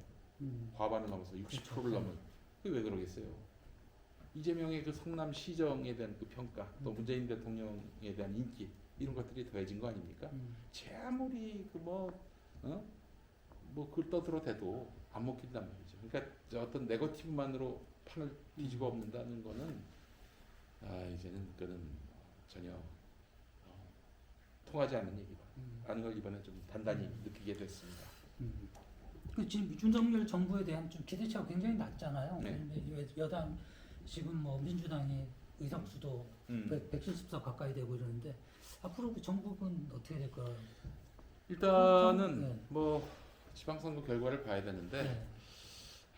서울이 좀 많이 좀 격차가 나는데 좁혀질 수 있다면 또 윤석열이 20일 안에 교통체증 문제라든지 이런 그 시민들에게 피부에 와 닿는 불편 그리고 불만을 많이 양산해낸다면 이 송영길만으로 뭐 어떤 그 판세를 흔들 수는 없을 거라고 보고요. 예. 그렇게 돼서 만약에 서울마저 이긴다면은 그래서 나머지 지역은 뭐 다 이기는 거 아니겠습니까? 그렇죠. 적어도 이제 서쪽은 다 이길 거예요. 그렇게 된다면 그러면은 그때는 윤석열은 바로 이제 레임덕이 들어가는 거죠. 벌써 레임덕 들어가는 거예요. 예. 근데 물론 이제 레임덕이 이제 없도록 하기 위해서 초기에 또 어마어마한 또 이제 보복 수사를 할 겁니다. 틀림없이 그 길밖에 없어요. 그러면 더 국민들이 거기서 이반하는 거죠. 야 너나 잘해 이러면서. 그래서 이제 국민의힘의 지지율보다도 윤석열 지지율이 이제 떨어지게 되면은 그때부터 한동훈이 얻어맞을 겁니다. 왜냐 한동훈이 윤석열의 아바타 아닙니까? 그렇죠. 현재로서는 뭐 얻어맞게 되고 그러면 또 한동훈이가 가만히 있을 것 같지는 않고 어떻게든 또 협박 수단을 또 동원하지 않겠는가 생각이 드는데 그러다가 나중에 이제 권력 투쟁이 벌어지게 되면은 저기 법사 그 계열 있는 수성에서 사람들하고 건진 법사 법사 계열 사람하고 한동훈 이쪽 라인하고 아마 충돌이 있지 않겠는가 생각이 들고 그 와중에 더 지지율은 바닥이 날 것이고 그러다 이제 김건희도 가만히 있겠습니까? 김건희가 만들어내는 춤은 또 어마어마할 것이고 그러면서 아마 집권 1년 차쯤 되면은 거의 몰락의 수준까지 이제 추락하지 않겠는가. 그 여론조사 전문가들은 30%대만 돼도 대통령이 할 수 있는 게 아무것도 없다고 하더라고요. 그렇죠. 아무래도 심리적으로도 이게 네. 그렇게 되면은 이제 그 아마 민주당은 더 힘을 얻게 되고 그 차별화된 그런 정치를 하게 될 것이고 근데 전제는 이재명 후보가 당 대표가 된다는 전제예요. 네. 그러면은 깻잎 차이로 졌기 때문에 이 대등한 그런 관계를 형성하면서 국정의 주도권을 이제 쥐게 된다면은 이재명도 엄청나게 또 흔들 겁니다. 상처를 내려고 할 것이고. 근데 잘못 건드리면 더 이재명을 키우는 꼴이 되는 거예요. 좀 그런 두려움이 있으니까 또 지금. 그래서 저는 2024년에 있을 총선에서 민주당이 굉장한 의석을 또 확보하게 된다면은 다음 대선까지는 좀 무리 없는 그런 순항이 이어지지 않겠는가. 그 과정에서 국민의힘은 윤석열 보고 나가라고 할 것 같은데 임기가 뭐 조기에 종료된다, 뭐 하야한다, 탄핵한다 저는 불가능하다고 봅니다. 왜냐? 그들은 여기까지 온 거예요. 그리고 윤석열은 기본적으로 자기들의 범죄, 또 일가의 범죄를 덮기 위해서 대통령이 된 측면이 있거든요. 후계자로 한동훈을 먼저 생각하는 것은 마치 전두환이 노태우한테 물려주는 그 멘탈리티하고 거의 닮아 있다고 봅니다. 나를 보호해라. 네, 그렇죠. 이 과정에서 아마 상상할 수 없을 그런 국정 난맥이 발생할 것이고 민주당은 빠르게 좀 그 태세를 수습하고 다음 대선 주자인 이재명 후보에게 그 전권을 맡기면서 나가는 것이 살길일 것이다라고 말씀을 드리고 싶다. 근데 이제 민주당의 중진 정치인들이 자기 객관화가 안 돼요. 좀 그런 게 있죠. 예, 자기가 장관도 하고 몇 선이고, 그 자기가 다음 대선에 나갈 수 있다, 당 대표로 나갈 수 있다. 이 사고에 빠져 있는데 정신 차리기 바랍니다. 정말 그것만 좀 정신 차리면은 좀 민주당에게 좀 새로운. 거기다가 뭐 제가 이제 뭐 장신기 박사하고 얘기하다가 문득 생각이 난 건데 DJ의 그 저기가 있지 않습니까? 이게 서생의 문제의식과 그러니까 상인의 상인의 현실 감각. 예. 이렇게 이게 있는 게 이재명 후보나 이런 사람 외에는 별로 없는 것 같아요. 없어. 이 사람들이 그 상인의 현실 감각, 아니 그 상인의 문제의식과 서생의 현실 감각 있는 것 같아. 자기 객관화가 안 돼. 자기 객관화가 안 돼요. 나는 이제 훌륭한 지사라고 생각하면서 네. 현실적으로는 뭐 막 음. 그냥 저기 임대료 올린다든지 뭐 이런 그렇지. 행동을 하니까 이거 네, 엘리트들이 너무 많아요. 엘리트들이 밑바닥이 없고 이게 바로 이 그 관념주의의 포로가 된 민주당 보십시오. 이게 문재인 대통령이 훌륭한 분인데 그가 가까이 하는 사람들 보면은 저 같은 사람들은 없어요. 뭐 저 같은 사람이야. 뭐 쓸모없는 사람이지만은 이제 점잖다 보니까 뭐 이렇게 점잖게 아부한 사람들 좋아하지 않는다. 이재명을 싫어해요. 네, 이제와 사는 얘기인데 문재인 대통령이 이재명 후보를 싫어합니다. 좀 약간 뭐 거칠다고 생각하는 거 같아요. 아 거칠고 그 뭐 진짜 뭐 정서상으로 도저히 용인도 용납도 안 되는 그런 사람일 겁니다. 그래서 아마 대선 때 안 도와주신 게 아닌가. 도와준다는 게 무슨 선거운동 해달라는 게 아니라 얼마든지 대통령의 권한으로 너무 안 하셨지 사실. 국민을 유리하게 조성할 수도 있었는데 이게 왜냐면 기질적인 반감 같은 거. 예. 그러니까 저를 친문이라고 얘기하면 안 돼요. 저는 친문이 아닙니다. 저는 한 번도 문재인 대통령에 대해서 문재인 대통령을 기본적으로 지지하지만 그러나 그분의 정치적 운명을 위해서 제가 봉사한 적은 없어요. 그렇죠. 그리고 도리어 그 이재명의 정치적 운명이 우리 국가 공동체의 운명과 그 국가 공동체의 그 미래에 도움이 된다라고 판단을 해서 그를 지지한 면은 있지만 하여튼 저기 그러니까 문 대통령 주변에는 이런 그 상인의 현실 감각과 상인의 현실 감각. 그걸 가진 사람들이 있는 거죠. 노영민 뭐 이런 지금 사람들. 안 팔려고 하고. 예. 그 뭡니까 그게. 자, 그리고 또 권력을 내려놓은 점은 너무 뼈가 아픈 부분이에요. 왜 그랬어야 했는지. 뭐 하시고 싶었는데 못 하신 말씀이 있어요. 아유 뭐 충분히 했습니다. 입에 단내가 나도록. 그뭐 특별한 계획, 그 목사고시 외에 특별하게 뭐 계획하고 계시죠? 그 후에는 이제 좋은 방송 만드는 거. 과거에는 참 이것도 해보고 싶고 저것도 해보고 싶고 있었는데 요즘은 그런 게 많이 없어졌어요. 예. 또 장래에 내가 뭐가 돼가지고 뭘 하겠다라는 그 꿈 같은 거는 목사 말고는 이제 없어요. 예. 목사도 뭐 하지 말라고 하면 말아야지 뭐 어떡하겠어요. 내가 뭐 무슨 그거에 뭐 내가 무슨 뭐 판도를 건 것도 아니고. 예. 그래서 하여튼 운명이 그 인도하는 대로 가서 살아야 되지 않겠는가 하는 생각이 듭니다. 네. 예. 그 마지막 말씀 듣기 전에 네. 제가 유명한 분 나왔을 때 책 공부를 좀. 예예. 어이구. 형님. 강신주 박사하고 이게 성시환. 성시환님 아시죠? 알죠. 예. 제가 예전에 SBS 진행하셨는데 요즘엔 어떻게? 요즘은 좀 저기 파주 쪽에서 저기 뭐지? 저거 하고 계시죠. 그 텃밭도 하시고. 그렇죠. 요즘은 이 책 복간 아트락 매거진 30주년 그 기념해서 그 복간 작업 준비하고 계시고. 아이고. 그 시간 날 때 읽어주시고. 네, 알겠습니다. 자, 성시환의 음악이 흐르는 밤에 아트록의 선구자 성시환 선생 이야기 여러분 주목해 주시고 그리고 강신주 박사 잘 아시잖아요. 바람이 분다 살아야겠다.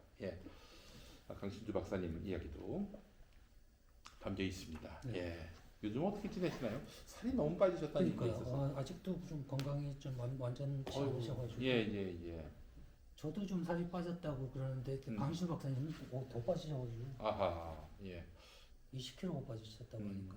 편집 잘했다. 이거 어디서 나온 거예요, 이게 대체? EBS. EBS에서 나왔군요. 요거는 목선제라고. 알겠습니다. 강신주 그리고 성시환을 만나 주십시오. 지승호가 인터뷰했습니다. 예. 그리고 뭐 마지막으로 한 말씀 해주시고요. 하여튼 저기 우리 승호 형님 더욱 건강하시고 우리 모든 얘기를 다 끌어내는 굉장한 힘이 있으세요. 없는 얘기를 하진 않았지만 오늘 제가 하고 싶은 얘기를 아주 자신 있게 얘기할 수 있어서 너무 감사하고 앞으로 우리 지승호 TV 많이 시청해 주시고 네, 많이 구독 많이 해주시고 부족하지만 예, 시청해 좋아요 주세요. 네. 좋아요 눌러주시고 네. 또 시원하게 또 한번 쏴주시면 네. 어떨까 싶습니다. 네, 밑에 보니까 요즘 생스트라고 달려있다고 2,000원 이상. 아 좋습니다. 네. 예, 우리 저 많이 시청해 주시고 네. 책도 많이 또 구입해 주시면 오늘 좀 약간 재미있는 얘기를 많이 하려고 했는데 그거보다는 좀 감동적인 얘기 많이 아 감동적이었습니까? 네, 감동적이었어요. 오 알겠습니다. 역시 좀 진심 있는 분이고 음. 앞으로도 그런 방송이나 좀 목회 활동을 통해서 보여주시길 바랍니다. 제가 네. 이 얘기는 좀 마지막으로 하고 싶은데 네. 다시 태어난다면 네. 이 기독교에서는 이제 다시 태어나는 게 없는데 네. 다시 태어난다면 정말 그 플레이보이로 살고 싶습니다. 못 해본 걸. 네, 뭐 플레이보이로 살고 싶습니다. 예, 지금은 무서워서 못 하겠어요. 지금 큰일 나죠. 큰일 납니다. 예. 윤석열 정권에서 이제 아. 파렴치범으로. 잼치범으로. 파렴치범. 예. 그러나 플레이보이라 하더라도 음. 헤어진 여자조차도 네. 그리워하는 남자를 보고 그걸 싶습니다. 그게 카사노바도 그게 그 잡놈이 아니라 정말 그때만큼은 그 여자를 최선을 다했기 예, 때문에. 그럼요. 이 직업 정신이 있는 네. 거예요. 예, 카사노바. 그런 삶을 살고 싶고, 예, 그렇습니다. 예. 네, 그것도 기도하겠습니다. 예, 예. 다음 생에는 다음 생에 결혼도 네. 안 하고, 예. 네. 아내한테만 너무 충실하면 안 될 것 같아요. 이 부분 저기 아내분이 보시면 안 될 것 아니, 같아요. 그 상관없어요.